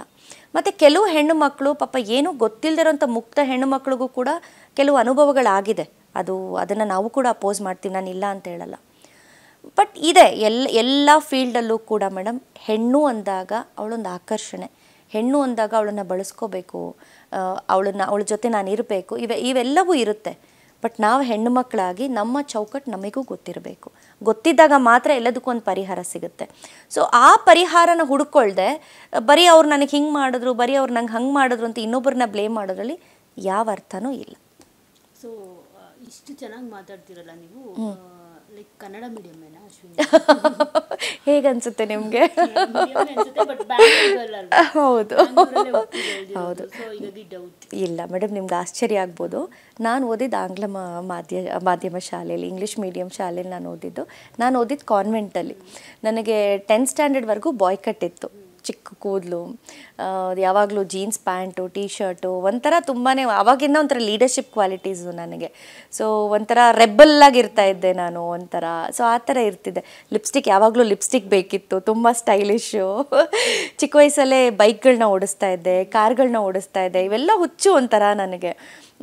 ಸೊ ಈ ಥರದ್ದೆಲ್ಲ ಸ್ವಭಾವ ಇತ್ತು. ಮತ್ತು ನಾನು ಓದಿದ್ದು ಕಾನ್ವೆಂಟಲ್ಲಿ ಅಂತ ಹೇಳಿದ್ನಲ್ಲ, ನನ್ನ ಜೊತೇಲಿ ಎಲ್ಲ ಇಂಗ್ಲೀಷ್ ಮಾತಾಡೋ ಫ್ರೆಂಡ್ಸೇ ಜಾಸ್ತಿ ಇರ್ತಾಯಿದ್ರು. ಸೊ ಈ ಥರ ಎಲ್ಲ ಇತ್ತು. ಬಟ್ ನನ್ನನ್ನು ನಾನು ನನಗೆ ಗೊತ್ತಿಲ್ಲದ ಹಾಗೆ ನಾನು ಚಿತ್ರರಂಗಕ್ಕೆ ಬಂದ ಮೇಲೆ ನನ್ನಲ್ಲೊಂದಷ್ಟು ಬದಲಾವಣೆಗಳಾಯಿತು. ಆಮೇಲೆ ನನ್ನ ಹೋರಾಟದ ಹಾದಿಲೂ ನನ್ನಲ್ಲಿ ಒಂದಷ್ಟು ಬದಲಾವಣೆಗಳಾಯಿತು. ಇವತ್ತಿಗೂ ಜನ ಹೇಳ್ತಾರೆ, ಇಷ್ಟಪಡ್ತಾರೆ, ನಿಮ್ಮ ಕನ್ನಡ ಚೆನ್ನಾಗಿರುತ್ತೆ ಅಂತ. ಮೇ ಬಿ ನನ್ನ ತಾಯಿ ಶಾರದಾಂಬೆನ ಆರಾಧಿಸೋದ್ರಿಂದ ಮೇ ಬಿ ಆ ತಾಯಿ ನನಗೆ ಒಲ್ದಿದ್ದಾಳೆ ಅಂತ ನನಗನ್ಸುತ್ತೆ ಅಷ್ಟೇ. ಬರ್ತೀರಾ? ಓಕೆ. ಮೇಡಮ್, ನಮ್ಮ ತಂದೆ ನನಗೆ ಯಾವಾಗಲೂ ಹೇಳೋರು, ನನಗೆ ಗೊತ್ತಿಲ್ಲ, ನಮ್ಮ ತಂದೆ ತಾಯಿ ಗೊತ್ತಾಗುತ್ತಲ್ಲ ಮಕ್ಕಳು ಒಂದು ಪೊಟೆನ್ಷಿಯಲ್ ಏನು ಅನ್ನೋದು. ಅವ್ರು ಯಾವಾಗಲೂ ಹೇಳೋರು, ನನ್ನ ಮಗಳು, ಅವಳಿಗೆ ಎಲ್ಲ ಥರದ ಒಂದು ಟ್ಯಾಲೆಂಟ್ ಇದೆ, ಸೊ ನನ್ನ ಮಗಳು ನನ್ನ ಹೆಸರನ್ನ ಕಾಪಾಡ್ತಾಳೆ, ಅವಳು ರಾಜಕೀಯಕ್ಕೆ ಹೋಗಬೇಕು, ಅವಳು ಒಂಥರ ಒಂದು ದೊಡ್ಡ ಶಕ್ತಿ ಇದೆ ಅವಳಿಗೆ ಅಂತ ಯಾವಾಗಲೂ ನಮ್ಮ ತಂದೆ ನನಗೆ ಹೇಳೋರು. ಸೊ ನನಗೆ ಗೊತ್ತಿಲ್ಲ ಮೇಡಮ್, ಇಲ್ಲಿವರೆಗೂ ನಾನು ಹೇಳಿದ್ನಲ್ಲ ನಿಮಗೆ, ಅವಕಾಶಗಳು ಸಿಗ್ತಾ ಹೋಯಿತು, ಇಲ್ಲಿವರೆಗೂ ನಾನು ಬಂದು ತಲುಪಿದ್ದೀನಿ. ಇಷ್ಟು ವರ್ಷದ ನನ್ನ ಸ್ಟ್ರಗಲ್, ಇಷ್ಟು ವರ್ಷದ ನನ್ನ ಒಳ್ಳೆತನ, ಇಷ್ಟು ವರ್ಷದ ನನ್ನ ತತ್ವ ಸಿದ್ಧಾಂತಗಳು ನಾನು ಇಲ್ಲಿವರೆಗೂ ಕರ್ಕೊಂಡು ಬಂದಿದೆ. ಬಹುಶಃ ಮುಂದೆ ಕೂಡ ಜನಗಳಿಗೆ ಈ ಅಶ್ವಿನಿ ಗೌಡ ವ್ಯಕ್ತಿತ್ವ, ಸಿದ್ಧಾಂತ ಮತ್ತು ಎಲ್ಲವೂ ಇಷ್ಟ ಆದರೆ ಬಹುಶಃ ಆ ದಾರಿನೂ, ಆ ಬಾಗಿಲು ಕೂಡ ನನಗೇನಾದರೂ ಓಪನ್ ಆದರೆ ಖಂಡಿತ ನಾನು ರಾಜಕೀಯಕ್ಕೆ ಹೋಗೋದಕ್ಕೆ ಇಷ್ಟಪಡ್ತೀನಿ.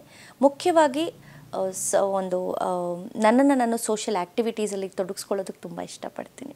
ಸೊ ತಂದೆಗೆ ದೇವಸ್ಥಾನವನ್ನು ಕಟ್ಟಿಸಿ, ಹೌದು, ಅವರು ನಿಮಗೆ ಬೆನ್ನೆಲುಬಾಗಿ ನಿಂತಿದ್ದಂಥದ್ದು. ಸೊ ಅದ್ರ ಬಗ್ಗೆ ಹೇಳೋದಾದ್ರೆ ಮ್ಯಾಮ್, ತೀರಾ ಅಪರೂಪ, ಎಲ್ಲರಿಗೂ ಅಮ್ಮನಿಗೆ ದೇವಸ್ಥಾನ ಕಟ್ಟಿಸೋದು ಹೌದು.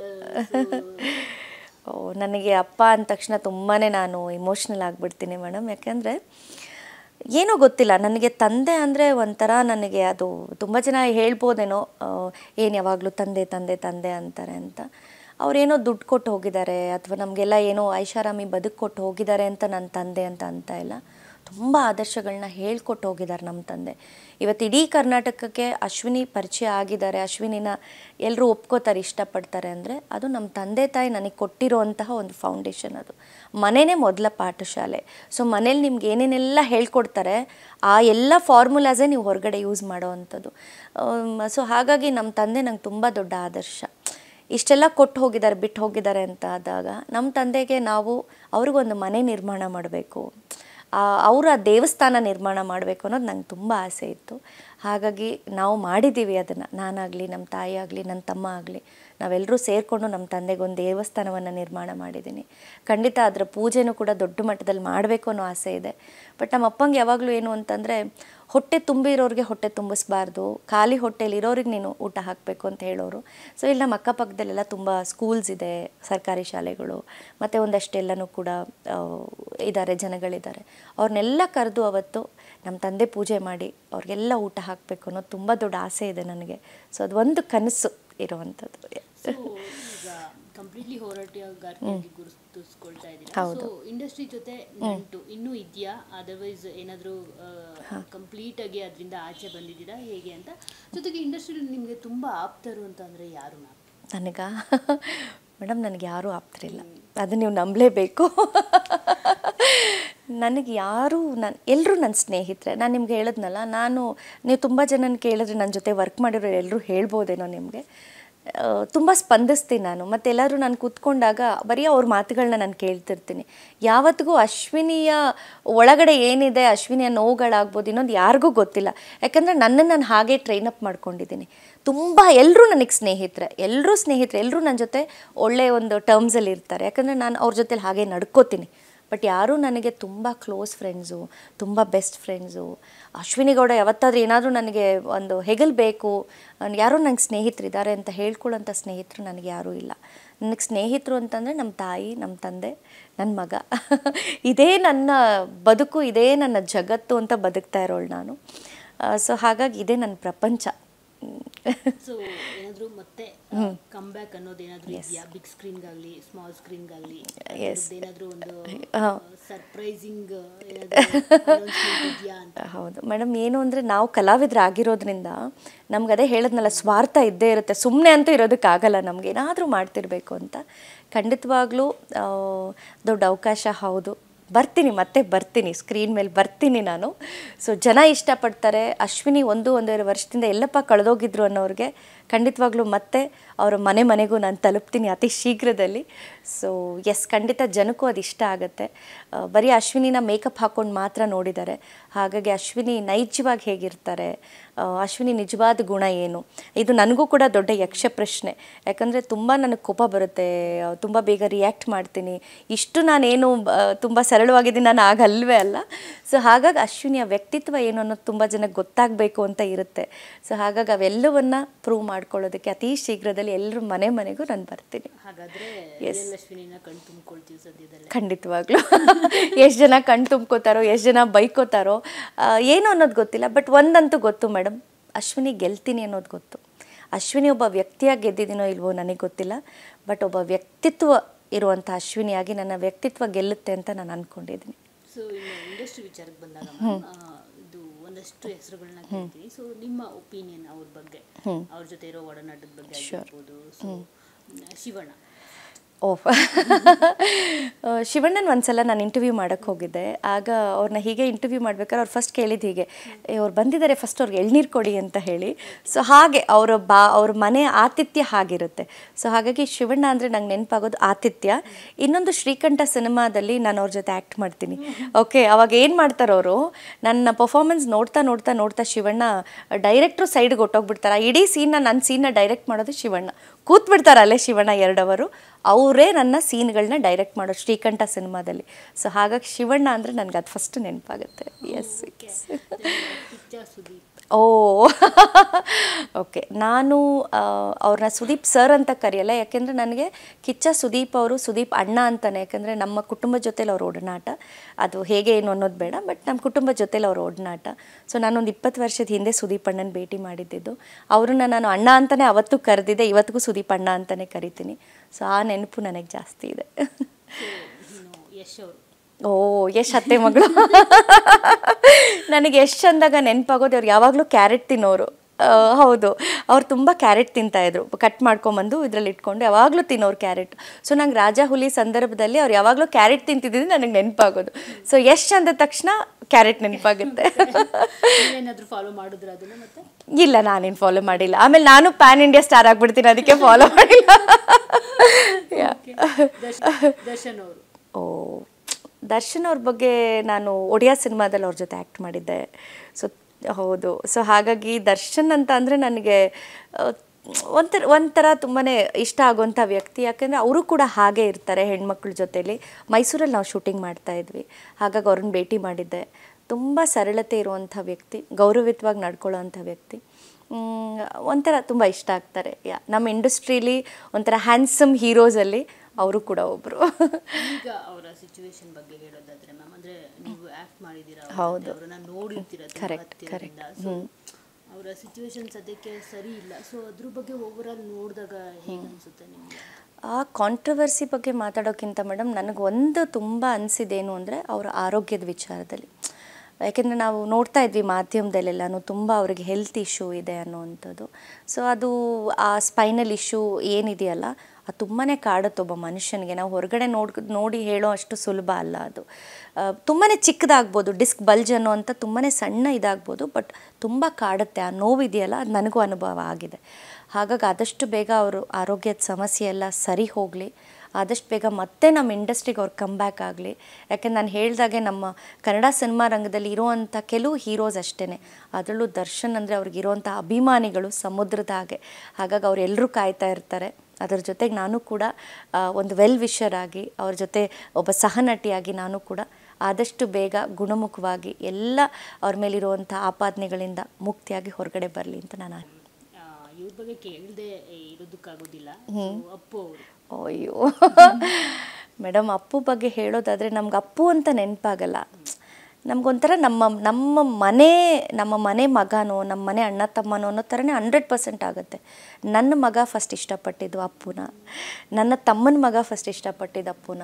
ನನ್ನ ಮಗನ ಕರ್ಕೊಂಡೋಗಿ ನಾನು ಅಪ್ಪು ಅವ್ರನ್ನ ಭೇಟಿ ಮಾಡಿಸಿದೆ, ಬಟ್ ಅವತ್ತು ಫೋಟೋ ತೊಗೊಳಕ್ಕಾಗಲಿಲ್ಲ. ನನಗೆ ಮುಜುಗರ ಯಾರನ್ನಾರು ಫೋಟೋ ಕೇಳೋಕ್ಕೆ ಆಗಲಿಲ್ಲ. 2ನೇ ಸಲ ನನ್ನ ತಮ್ಮನ ಮಗ ಕೇಳ್ತಾನೆ, ನಾನು ಅಪ್ಪು ಅವ್ರನ್ನ ಭೇಟಿ ಮಾಡಬೇಕು ಅಂಥೇಳಿ. ನಾನು ಕರ್ಕೊಂಡು ಹೋಗ್ತೀನಿ. ಬಟ್ ಯಾವತ್ತು ಕರ್ಕೊಂಡು ಹೋಗ್ತೀನಿ ಅಂದರೆ ಅವ್ರು ತೀರ್ಕೊಂಡ್ಬಿಟ್ಟಿರ್ತಾರೆ. ಸೊ ಇನ್ನು ಅವ್ರನ್ನ ನೋಡೋಕ್ಕಾಗಲ್ಲ ಅಂದಾಗ ಕಂಠೀರವ ಸ್ಟುಡಿಯೋಗೆ ನಾನು ಕರ್ಕೊಂಡು ಹೋಗ್ತೀನಿ. ಕಂಠೀರವನೇ ಅಲ್ವಾ ಅದು? ಇದು ಚಿನ್ನಸ್ವಾಮಿನೂ ಅಲ್ಲ ಅನ್ಸುತ್ತೆ, ಸೆಂಟ್ರಲ್ ಇರೋ ಕಂಠೀರವ ಸ್ಟೇಡಿಯಂ ಅಲ್ವಾ? ಕಂಠೀರವ ಸ್ಟೇಡಿಯಂಗೆ ನಾನು ಮತ್ತು ನನ್ನ ತಮ್ಮನ ಮಗ ಚಿಕ್ಕವನು 3-4 ವರ್ಷ ಆಗ ಕರ್ಕೊಂಡು ಹೋಗ್ತೀನಿ. ಕರ್ಕೊಂಡು ಹೋಗಿ ಅವರ ಮೇಲೆ ನನ್ನ ಕನ್ನಡದ ಶಾಲು, ನಾನೇನು ಈಗ ದಿನನಿತ್ಯ ಹಾಕ್ತೀನಿ ಕನ್ನಡದ ಶಾಲನ್ನು, ಅವತ್ತು ಅಲ್ಲಿ ನಮ್ಮ ಯುವ ರಾಜ್ಕುಮಾರ್ ಅವರು ಇರ್ತಾರೆ. ಸೊ ಅವ್ರ ಕುಟುಂಬ ನನಗೆ ರಾಘಣ್ಣ ಎಲ್ಲ ತುಂಬಾ ಕ್ಲೋಸು ಮೇಡಮ್. ಅವ್ರದ್ದು ನಾನು ಸೀರಿಯಲ್ ಎಲ್ಲ ಮಾಡಿರ್ತೀನಿ. ಸೊ ನನ್ನನ್ನು ನೋಡಿದ ತಕ್ಷಣ ಅವ್ರು ಕರೀತಾರೆ. ಕರೆದ್ಬಿಟ್ಟು ನಾನು ಅವ್ರಿಗೆ ಆ ಶಾಲನ್ನು ಕೊಡ್ತೀನಿ. ಅಪ್ಪು ಅವ್ರ ಮೇಲೆ ಹಾಕ್ಬಿಟ್ಟು ಮತ್ತೆ ಆ ಶಾಲನ್ನು ನನಗೆ ವಾಪಸ್ ಕೊಡ್ತಾರೆ. 1-2 ನಿಮಿಷ ನಮ್ಗೆ ಅಲ್ಲಿ ಜಾಗ ಮಾಡಿಕೊಡ್ತಾರೆ. ನಾನು ಮತ್ತು ನನ್ನ ತಮ್ಮನ ಮಗ ಇಬ್ಬರು ಕೂಡ ಕೂತ್ಕೊಂಡು ಅವ್ರನ್ನ ಒಂದಷ್ಟೊತ್ತು ನೋಡಿಕೊಂಡು ಮತ್ತೆ ನಾನು ಆ ಶಾಲನ್ನು ವಾಪಸ್ ಈಸ್ಕೊಂಡು ಕೈಯಲ್ಲಿ ಇಟ್ಕೊಂಡು ಈ ಕಡೆ ನನ್ನ ತಮ್ಮನ ಮಗನ ಕರ್ಕೊಂಡು ನಾನು ಮನೆಗೆ ಬರ್ತೀನಿ. ಇವತ್ತಿಗೂ ಆ ಶಾಲ್ ನನ್ನ ಹತ್ರ ಇದೆ. ಇವತ್ತಿಗೂ ನಾನು ಬಳಸುವಂಥ ಶಾಲು ಅವತ್ತು ಅಪ್ಪು ಅವ್ರ ಮೇಲೆ ಹಾಕಿದ ಶಾಲು. ಅದು ಮರೆಯೋಕ್ಕೆ ಆಗಲ್ಲ ನನಗೆ. ಅವರು ಹೇಗೆ ಡಾಕ್ಟರ್ ರಾಜ್ಕುಮಾರ್ ಕನ್ನಡಕ್ಕೆ ದೊಡ್ಡ ಆಸ್ತಿನೋ, ಮತ್ತೆ ಇನ್ಯಾರಾದರೂ ನಾವು ಆ ರೂಪದಲ್ಲಿ ನೋಡಬೇಕು ಅಂತಾದರೆ ಅದು ಖಂಡಿತ ಪುನೀತ್ ರಾಜ್ಕುಮಾರ್. ಆ ವ್ಯಕ್ತಿತ್ವಕ್ಕೆ ಹ್ಯಾಟ್ಸ್ ಆಫ್. ಇಲ್ಲ ನಂಗೆ ತುಂಬ ಹೌದು ಇಲ್ಲ ಅನಿಸುತ್ತೆ ಮೇಡಮ್. ಯಾಕೆಂದರೆ ಸಾರಿ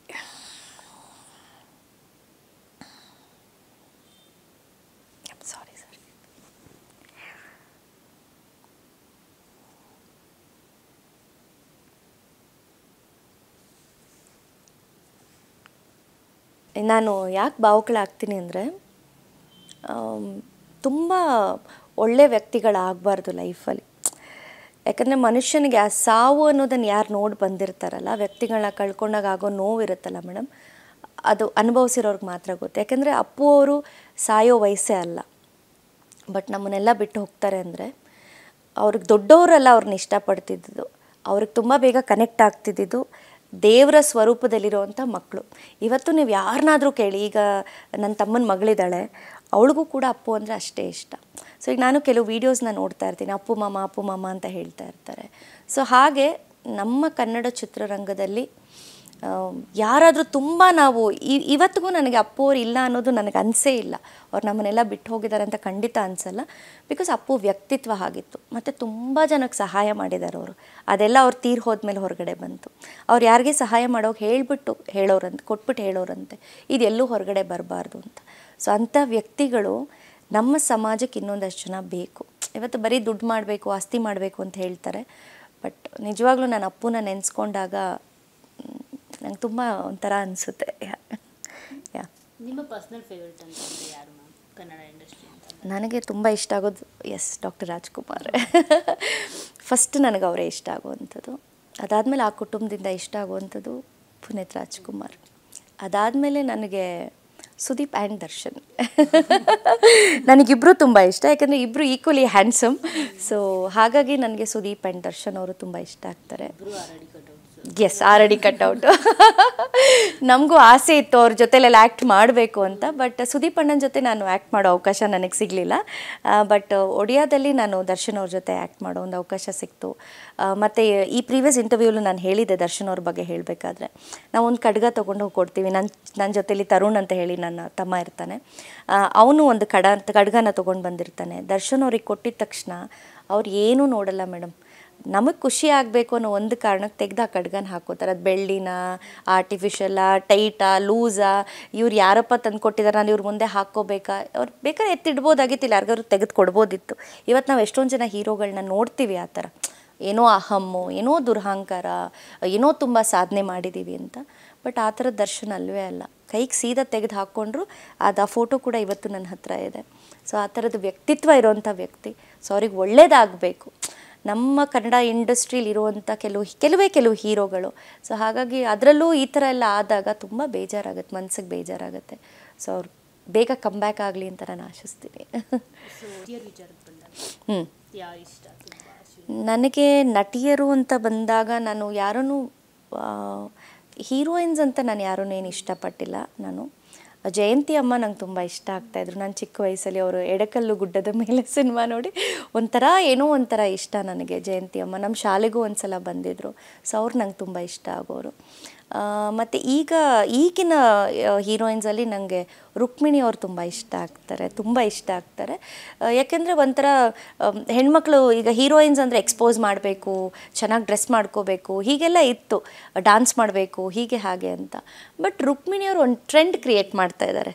ನಾವು ನೋಡಿದ ತಕ್ಷಣ ನಮ್ಮ ಮನೆ ಹುಡುಗಿಯಪ್ಪ ಇರಬೇಕು, ನನ್ನ ಗರ್ಲ್ ಫ್ರೆಂಡ್ ಅಂದರೆ ಹೀಗಿರಬೇಕು, ನನ್ನ ಮಗಳಂದರೆ ಹೀಗಿರಬೇಕು. ಸೊ ಆ ಸ್ಮೈಲ್ ಆಗ್ಬೋದು, ಆ ಮೇಕಪ್ ಆಗ್ಬೋದು, ಅವರು ಪ್ರೊಜೆಕ್ಟ್ ಮಾಡ್ಕೊಳ್ಳೋದಾಗ್ಬೋದು, ಮತ್ತು ಬೇರೆ ಭಾಷೆಯಲ್ಲೂ ಮಿಂಚ್ತಾ ಇದ್ದಾರೆ ಇವತ್ತು. ಸೊ ಹಾಗಾಗಿ ನನಗೆ ರುಕ್ಮಿಣಿ ಅವರು ತುಂಬ ಇಷ್ಟ ಆಗ್ತಾರೆ. ಬೇರೆ ಭಾಷೆಯಲ್ಲಿ ಮಿಂಚಿದ್ರು ಸಹ ಕನ್ನಡವನ್ನ ಅವ್ರು ಮರ್ತಿಲ್ಲ. ಈಗ ಸಾಕಷ್ಟು ಕನ್ನಡ ಹೀರೋಯಿನ್ಸ್ ಆಲ್ಮೋಸ್ಟ್ ಬೇರೆ ಭಾಷೆಯಲ್ಲಿ ತುಂಬಾನೇ ಹವಾ ಕ್ರಿಯೇಟ್ ಮಾಡ್ತಿರುವಂತದ್ದು. ಆದ್ರೆ ಕೆಲವರು ಕನ್ನಡವನ್ನೇ ಮರ್ತ್ ಬಿಟ್ಟಿದ್ದಾರೆ. ಆದ್ರೆ ರುಕ್ಮಿಣಿ, ನಾನು ರೀಸೆಂಟ್ ಆಗಿ ಒಂದು ವಿಡಿಯೋ ನೋಡಿದೆ, ಯಾರೋ ರುಕ್ಮಿಣಿ ನಾನು ಬ್ಯಾಂಗ್ಳೂರಿಂದ ಬಂದಿದ್ದೀನಿ ಅಂತ ಕನ್ನಡದ ಹೌದೇನೋ ಹೇಳ್ತಾರೆ, ಹೌದು ರೆಸ್ಪಾಂಡ್ ಮಾಡ್ತಾರೆ ಅವರು. ಓಕೆ, ಸೊ ಆ ವಿಷಯ ಅದನ್ನ ಹೇಗೆ ನೋಡ್ತೀರಾ ನೀವು? ನಾನು ತುಂಬ ಖುಷಿ ಪಡ್ತೀನಿ. ಯಾಕೆ ಅಂದರೆ ಮೇಡಮ್, ಕೆಲವ್ರು ಹೀರೋಯಿನ್ಸ್ ಇದ್ದಾರೆ, ಕೆಲವ್ರು ನಮ್ಮ ಕನ್ನಡದಿಂದಾನೇ ಹೋಗಿ ಬೇರೆ ಭಾಷೆಗಳಲ್ಲಿ ಗುರುತಿಸ್ಕೊಂಡು ನಮ್ಮ ಭಾಷೆನೇ ಮರ್ತಿರೋವಂಥವ್ರು ಇದ್ದಾರೆ. ಮತ್ತು ಏನೇನೋ ಹೇಳಿಕೆಗಳನ್ನ ಕೊಡುವಂಥದ್ದು. ನೀವು ಮಾತಾಡಿದಾಗ ಒಂದು ವೇದಿಕೆ ನಿಮಗೆ ಸಿಕ್ಕಿದಾಗ ನೀವು ಅದನ್ನು ಹೇಗೆ ಉಪಯೋಗಿಸ್ಕೋತೀರ ಅನ್ನೋದು ನಿಮ್ಮ ಕೈಗೆ ಬಿಟ್ಟಿರೋದು. ಅಥವಾ ಬೇಕು ಅಂತ ಕಾಂಟ್ರವರ್ಸಿ ಮಾಡ್ಕೋತಾರೋ ನನಗೆ ಗೊತ್ತಿಲ್ಲ ಅದು. ಬಟ್ ನಾನು ರುಕ್ಮಿಣಿನ ನೋಡಿದಾಗ ನನಗೆ ತುಂಬ ಖುಷಿ ಆಗುತ್ತೆ. ನಮ್ಮ ಕನ್ನಡದ ಹೆಣ್ಣುಮಗಳು ಅನ್ನೋದು ನಾನು ತುಂಬ ಹೆಮ್ಮೆಯಿಂದ ಹೇಳ್ಕೊತೀನಿ. So she is representing Karnataka and Kannadiga. So ಹಾಗಾಗಿ ನಾನು ಅವ್ರಿಗೆ ಆಲ್ ದ ಬೆಸ್ಟ್ ಹೇಳ್ತೀನಿ. ಸೊ ಕನ್ನಡ ಅಂತ ಅಂದರೆ ಅಶ್ವಿನಿ ಅವರು ಏನು ಹೇಳ್ತಾರೆ? ಕನ್ನಡ ಅಂದರೆ ಸ್ವಾಭಿಮಾನ. ಪ್ರತಿಯೊಬ್ಬ ಕನ್ನಡಿಗನಿಗೂ ಇರಬೇಕಾದಂಥ ಸ್ವಾಭಿಮಾನ. ಮ್ಯಾಮ್, ನಿಮ್ಮದು ಇನ್ನೊಂದು ವಿಡಿಯೋ ವೈರಲ್ ಆಗಿತ್ತು, ನಿರ್ಮಲಾ ಚೆನ್ನಪ್ಪ ಅವ್ರ ಜೊತೆ ಏನೋ ಒಂದಷ್ಟು ಮಾತು ಆಡ್ತಾ ಇರೋದು. ಸೊ ಏನದು ಆ್ಯಕ್ಚುಲಿ ಏನಾಯಿತು ನಿಮ್ಮಿಬ್ಬರ ನಡುವೆ ಅಂತ? ಅದೇನಿಲ್ಲ ಮೇಡಮ್, ನಾನು ನಿಮಗೆ ಗೊತ್ತಿರೋ ಹಾಗೆ ನಾನು ಕೂಡ ಒಬ್ಬ ನಿರ್ಮಾಪಕಿ ಆಗಿರೋದ್ರಿಂದ ಅವರು ಸೀರಿಯಲ್ ಮಾಡಬೇಕು ಅನ್ನೋ ಒಂದು ಕಾರಣಕ್ಕೋಸ್ಕರ ನಮ್ಮ ಹತ್ರ ಸ್ವಲ್ಪ ದುಡ್ಡನ್ನು ತೊಗೊಂಡಿರ್ತಾರೆ. ನನ್ನ ಹತ್ರ ಮತ್ತು ನನ್ನ ಪಾರ್ಟ್ನರ್ ಹತ್ರ, ಇಬ್ಬರ ಹತ್ರನೂ ಕೂಡ ದುಡ್ಡನ್ನು ತೊಗೊಂಡಿರ್ತಾರೆ. ತುಂಬ ಅವರು ಕಷ್ಟದ ಸಮಯದಲ್ಲಿ ನಾವು ಅವ್ರನ್ನ ಕೈ ಹಿಡಿಯುವಂಥ ಪ್ರಯತ್ನ ಮಾಡ್ತೀವಿ. ಯಾಕೆಂದರೆ ಅವರು ಕೂಡ ಒಬ್ಬ ಮಹಿಳೆ ಆಗಿರೋದ್ರಿಂದ. ನನಗೆ ಮುಖ್ಯವಾಗಿ ಮಹಿಳೆಯರು ಅಂದಾಗ ನಾನು ಒಬ್ಬ ಮಹಿಳೆಯಾಗಿ ನನಗೆ ಅವರು ಎಲ್ಲೋ ಒಂದು ಕಡೆ ನಾವು ಅವ್ರ ಕೈ ಹಿಡಿಯುವಂಥ ಪ್ರಯತ್ನ ಖಂಡಿತ ಮಾಡ್ತೀವಿ. ಮತ್ತು ಅವರು ಕೂಡ ಅವರನ್ನವರು ಸಿನಿಮಾ ಇದರಲ್ಲಿ ತೊಡಗಿಸ್ಕೊಂಡಿರೋದ್ರಿಂದ ನಮಗೊಂದು ನಂಬಿಕೆ ಭರವಸೆ ಇತ್ತು. ಬಟ್ ದುಡ್ಡನ್ನು ಕೊಡ್ತೀವಿ, ಎಲ್ಲ ನಮ್ಮ ಹತ್ರ ತೊಗೊಳ್ತಾರೆ, ಚೆನ್ನಾಗಿರ್ತಾರೆ, ಎಲ್ಲವೂ ಓಕೆ. ಬಟ್ ದುಡ್ಡನ್ನು ವಾಪಸ್ ನಾವು ಕೊಡಿ ಅಂತ ಕೇಳಬೇಕಾದ್ರೆ ನಮ್ಮ ಹತ್ರ ಅವ್ರು ಹೇಳಿದ್ದು ನೀವು ಪ್ರೊಡಕ್ಷನ್ ಹೌಸಿಗೆ ದುಡ್ಡು ಹಾಕಿ ಅಂತ. ನಾವು ಅದೇ ಇದರಲ್ಲಿ ಕೊಟ್ಟಿದ್ವಿ. ಕೈಗೂ ಬಾಯಿಗೂ ಸಿಗದೆ ಸತಾಯಿಸಿ ಓಡಾಡುವಂಥದ್ದು ಇವೆಲ್ಲ ಆಗ್ತಾಯಿತ್ತು. ಸೊ ಒಂದಿನ ನಾನೇನು ಮಾಡ್ತೀನಿ, ತುಂಬ ನನಗೆ ತಲೆ ಕೆಟ್ಟೋಗಿ ಶೂಟಿಂಗ್ ಸೆಟ್ ಹತ್ರನೇ ಹೋಗ್ತೀನಿ. ಹೋದಾಗ ಅವರು ನಮ್ಮ ಮೇಲೆ ರಿವರ್ಸ್ ಆಗುವಂಥದ್ದು, ಕೇಳಿರೋ ದುಡ್ಡನ್ನು ಕೊಡಿ ಅಂತ ಅಂದರೆ ನಮ್ಮ ಮೇಲೆ ಹೋಗಿ ಕಂಪ್ಲೇಂಟನ್ನು ಕೊಡುವಂಥದ್ದು ಮಾಡ್ತಾರೆ. ಆಗ ಇರೋವಂಥ ವಿಚಾರನ ನಾವು ಅಲ್ಲೆಲ್ಲ ಗೊತ್ತಾಗುತ್ತೆ, ನಾವು ಕಂಪ್ಲೇಂಟ್ ಕೊಡ್ತೀವಿ. ಕೊಟ್ಟಾದಮೇಲೆ ಈಗ ನಾನು ಅದು ಕೇಸ್ ನಡೀತಾ ಇದೆ, ಆಲ್ರೆಡಿ ನಾನು ಕೇಸ್ ಹಾಕಿದ್ದೀನಿ. ಬಟ್ ಕೇಸ್ ಹಾಕಿದ್ಮೇಲೆ ನನಗೆ ವಿಚಾರ ಗೊತ್ತಾಗಿದ್ದು ಬರೀ ಅಶ್ವಿನಿ ಗೌಡ ಒಬ್ಬರಿಗೆ ಎಲ್ಲ ಮೋಸ ಆಗಿರುವಂಥದ್ದು, ಅನೇಕ ಜನರ ಹತ್ರ ಹೀಗೆ ಹೇಳಿ ದುಡ್ಡನ್ನು ತೊಗೊಂಡು ಮೋಸ ಮಾಡಿದ್ದಾರೆ ಅಂತ ನನಗೆ ಗೊತ್ತಾದಂಥ ವಿಷಯ. ಮೋಸ್ಟ್ಲಿ ಸೃಜನ್ ಅವ್ರಿಗೂ ಕೂಡ ಇತ್ತೀಚೆಗೆ ಅದು ಮಾಧ್ಯಮದಲ್ಲಿ ಬರ್ತಾ ಇತ್ತು, ಮತ್ತು ಅನೇಕರಿದ್ದಾರೆ. ಬಟ್ ಯಾವತ್ತೂ ನಾನು ಅದನ್ನು ಬಂದು ಮಾಧ್ಯಮದಲ್ಲಿ ಹೇಳಬೇಕು ಅಂತ ನಾನು ಅಂದ್ಕೊಂಡಿಲ್ಲ. ಯಾಕೆಂದರೆ ಯಾರನ್ನೂ ನಾನು ತೇಜೋವಧಿ ಮಾಡೋಕ್ಕೆ ನಾನು ಇಷ್ಟಪಡಲ್ಲ. ಹಾಗಾಗಿ ನಾನು ಇವತ್ತು ಕೋರ್ಟಿಗೆ ಹೋಗಿದ್ದೀನಿ. ಏನೇ ಇದ್ರೂ ನಾನು ಕೋರ್ಟಲ್ಲಿ ಇತ್ಯರ್ಥ ಮಾಡ್ಕೊಳ್ತೀನಿ. ಅಫ್ಕೋರ್ಸ್ ನಾನು ಕೂಡ ಆಗ ನಿಮಗೆ ಕಾಲ್ ಮಾಡಿದ್ದೆ. ಹೌದು, ಕರೆಕ್ಟ್, ಹೌದು ಹೌದು, ಇಷ್ಟ ಇಲ್ಲ ಅಂತ ಹೇಳಿ. ಕರೆಕ್ಟ್ ಕರೆಕ್ಟ್, ಬೈ ಮಿಸ್ ಆಗಿ ವೈರಲ್ ಆಗೋಗ್ಬಿಟ್ಟಿದೆ ಅಂತ ಹೇಳ್ಬಿಟ್ಟು. ಕರೆಕ್ಟ್ ಹೌದು. ಸೊ ಮ್ಯಾಮ್, ಈಗ ಕೊನೆಯದಾಗಿ ನಿಮ್ಮ ದೂರದೃಷ್ಟಿ ಅಂತ ಅಂದರೆ ಏನು ಆ್ಯಕ್ಚುಲಿ? ಜೊತೆಗೆ ಅಫ್ಕೋರ್ಸ್ ಈಗ ಆಲ್ರೆಡಿ ತುಂಬ ಸಾಧನೆ ಮಾಡೋ ಹಾದಿಯಲ್ಲಿದ್ದೀರಾ, ಸಾಧನೆ ಕೂಡ ಮಾಡಿದ್ದೀರಾ. ಇನ್ನು ಮುಂದೆ ಏನು ಮಾಡಬೇಕು ಅಂತ ಅಂದ್ಕೊಂಡಿದ್ದಾರೆ ಅಶ್ವಿನಿ ಅವರು ಅಂತ? ನಾನು ಆಗಲೇ ನಿಮ್ಗೆ ಹೇಳಿದಾಗೆ ವಿಚಾರಗಳನ್ನ ನಾವು ಮಂಡಿಸ್ಬೇಕು ಅಂದರೆ ನಮಗೆ ವಿದ್ಯೆ ಅನ್ನೋದು ತುಂಬ ಮುಖ್ಯ. ಸೊ ಹಾಗಾಗಿ ಅದರ ಹಾದಿಲಿ ನಾನಿದ್ದೀನಿ. ಒಂದು ಸೊ ವಿದ್ಯೆ ಇಲ್ಲದೆ ಮತ್ತು ನಮಗೇನು ಗೊತ್ತಿಲ್ಲದೆ ನಾವು ತುಂಬ ಕಷ್ಟ ಆಗುತ್ತೆ ಮುಂದೆ ಸಮಾಜವನ್ನು ನಾವು ಪ್ರತಿಬಿಂಬಿಸ್ತೀವಿ ಅಂತ ಕಷ್ಟ ಆಗುತ್ತೆ. ಸೊ ಎಜುಕೇಷನ್ ನನ್ನ ಫಸ್ಟ್ ಪ್ರಯಾರಿಟಿ. ಅದಾದಮೇಲೆ ದೂರದೃಷ್ಟಿ ಅಂತಂದರೆ ನಾನು ಹೇಳಿದಾಗ ಹೋರಾಟದ ಹಾದಿ ಖಂಡಿತವಾಗ್ಲೂ ಅದು ನಿರಂತರವಾಗಿರುತ್ತೆ. ನಾಡು ನುಡಿ ನೆಲ ಜಲ ಭಾಷೆ ವಿಚಾರದಲ್ಲಿ ಹೋರಾಟಗಾರ್ತಿಯಾಗಿ, ಒಬ್ಬ ಕಲಾವಿದೆಯಾಗಿ ಎಲ್ಲೇ ಹೋದರೂ ಎಲ್ಲೇ ಇರು ಹೇಗೆ ಇರು ಎಂದೆಂದಿಗೂ ನೀ ಕನ್ನಡವಾಗಿರು. ಸೊ ಕನ್ನಡವೇ ಸತ್ಯ, ಕನ್ನಡವೇ ನಿತ್ಯ. ಸೊ ನಾನು ಎಲ್ಲೇ ಹೋದರೂ ನೆಕ್ಸ್ಟ್ ನಾನು ನಿಮ್ಗೆ ಹೇಳಿದೆ ಒಂದು ದೊಡ್ಡ ಮಟ್ಟದಲ್ಲಿ ಅಶ್ವಿನಿ ಎಸ್ ಬರ್ತೀನಿ, ಎಲ್ಲರ ಮನೆಗೂ ನಾನು ತಲುಪ್ತೀನಿ ಅಂತ. ಅಲ್ಲಿಯೂ ಕೂಡ ನಾನೊಬ್ಬ ಕನ್ನಡದ ಹೆಣ್ಣು ಮಗಳಾಗಿ ನನ್ನ ಭಾಷೆಯನ್ನು, ನನ್ನ ನೆಲವನ್ನು, ನನ್ನ ಜಲವನ್ನು, ನನ್ನ ಇತಿಹಾಸವನ್ನು, ಗಣ್ಯರನ್ನು ಎಲ್ಲರನ್ನೂ ಸ್ಮರಿಸುವಂತಹ ಒಂದು ದೊಡ್ಡ ವೇದಿಕೆಯಲ್ಲಿ ಅಶ್ವಿನಿ ಕನ್ನಡತಿ ಕಾಣಿಸ್ಕೊಳ್ಳೋದಕ್ಕೆ ಇಷ್ಟಪಡ್ತೀನಿ. ಈ ದೂರದೃಷ್ಟಿಯನ್ನು ನಾನು ಇಟ್ಕೊಂಡಿದ್ದೀನಿ. ಸೊ ಫೈನಲಿ ಕನ್ನಡಿಗರಿಗೆ ಮತ್ತು ಕನ್ನಡಾಭಿಮಾನಿಗಳಿಗೆ ಏನು ಹೇಳ್ತೀರಿ ಅಂತ? ಇಷ್ಟು ದಿನ ನನಗೆ ಇಷ್ಟೊಂದು ಪ್ರೀತಿ ಕೊಟ್ಟಿದ್ದಾರೆ, ಅಭಿಮಾನ ಕೊಟ್ಟಿದ್ದಾರೆ, ಗೌರವ ಕೊಟ್ಟಿದ್ದಾರೆ. ಬರೀ ಅಶ್ವಿನಿಯಾಗಿ ಅಷ್ಟೇ ನೋಡಿದ್ದಾರೆ. ಅಶ್ವಿನಿ ಅದನ್ನು ಹೊರತುಪಡಿಸಿ, ಕಲಾವಿದೆಯಾಗಿ ಹೊರತುಪಡಿಸಿ ಅಶ್ವಿನಿಯ ನೈಜ ರೂಪ ಏನು, ಅಶ್ವಿನಿಯ ವ್ಯಕ್ತಿತ್ವ ಏನು ಅನ್ನೋದು ಅವ್ರು ಅರ್ಥ ಮಾಡ್ಕೋಬೇಕು. ಅರ್ಥ ಮಾಡ್ಕೊಳ್ತಾರೆ ಅಂತ ನಾನು ಭಾವಿಸ್ತೀನಿ. ಸೊ ಮುಂದೆ ನಾನು ಏನೇ ಒಂದು ಪ್ರಯತ್ನಕ್ಕೆ ಕೈ ಹಾಕಿದ್ರೂ ಕೂಡ ಇಷ್ಟು ದಿನ ನನಗೆ ಹೇಗೆ ಸಪೋರ್ಟ್ ಮಾಡಿದಾರೋ ಮುಂದಕ್ಕೂ ನನಗೆ ಹಾಗೆ ಸಪೋರ್ಟ್ ಮಾಡ್ತಾರೆ ಅಂತ ಅಂದ್ಕೊಂಡಿದ್ದೀನಿ. Thank you so much. Thank you. ದೀರ್ಘವಾದ thank you so much. Yes, thank you so much. Thank you. ಒಳ್ಳೆಯದಾಗಲಿ ನಿಮ್ಮ ನೆಕ್ಸ್ಟ್. ಥ್ಯಾಂಕ್ ಯು ಮಂಗಳವ್ರೆ, ನಿಮಗೂ ಅಷ್ಟೇ. Thank you so much. ನಿಮ್ಮ ಜೊತೆಲೂ ನಾನು ಮಾತಾಡಿ ತುಂಬ ಸಂತೋಷ ಆಯಿತು. ಆ್ಯಂಡ್ ಒಬ್ಬ ಹೆಣ್ಮಗಳಾಗಿ ನೀವು ತುಂಬ ದಿಟ್ಟತನದಿಂದ ಮಾಧ್ಯಮದ ಲೋಕದಲ್ಲಿದ್ದೀರಾ. I wish you all the best. ಹೀಗೆ ಎಲ್ಲ ನಮಗೆ. Thank you so much. Thank you madam. Thank you. So ನೋಡಿದ್ರಲ್ಲ, ಇದಿಷ್ಟು ಕನ್ನಡ ಪರ ಹೋರಾಟಗಾರ್ತಿ ಜೊತೆಗೆ ಕಲಾವಿದೆಯಾದ ಅಶ್ವಿನಿ ಅವರ ಒಂದು ಮನದಾಳದ ಮಾತು ಅಂತಲೇ ಹೇಳ್ಬೋದು. ಕ್ಯಾಮ್ರಾ ಪರ್ಸನ್ ವಾಲಿ ಜೊತೆ ಮಂಗಳ ರಾಜಗೋಪಾಲ್, ಚಿವಿನಿ, ಬೆಂಗಳೂರು.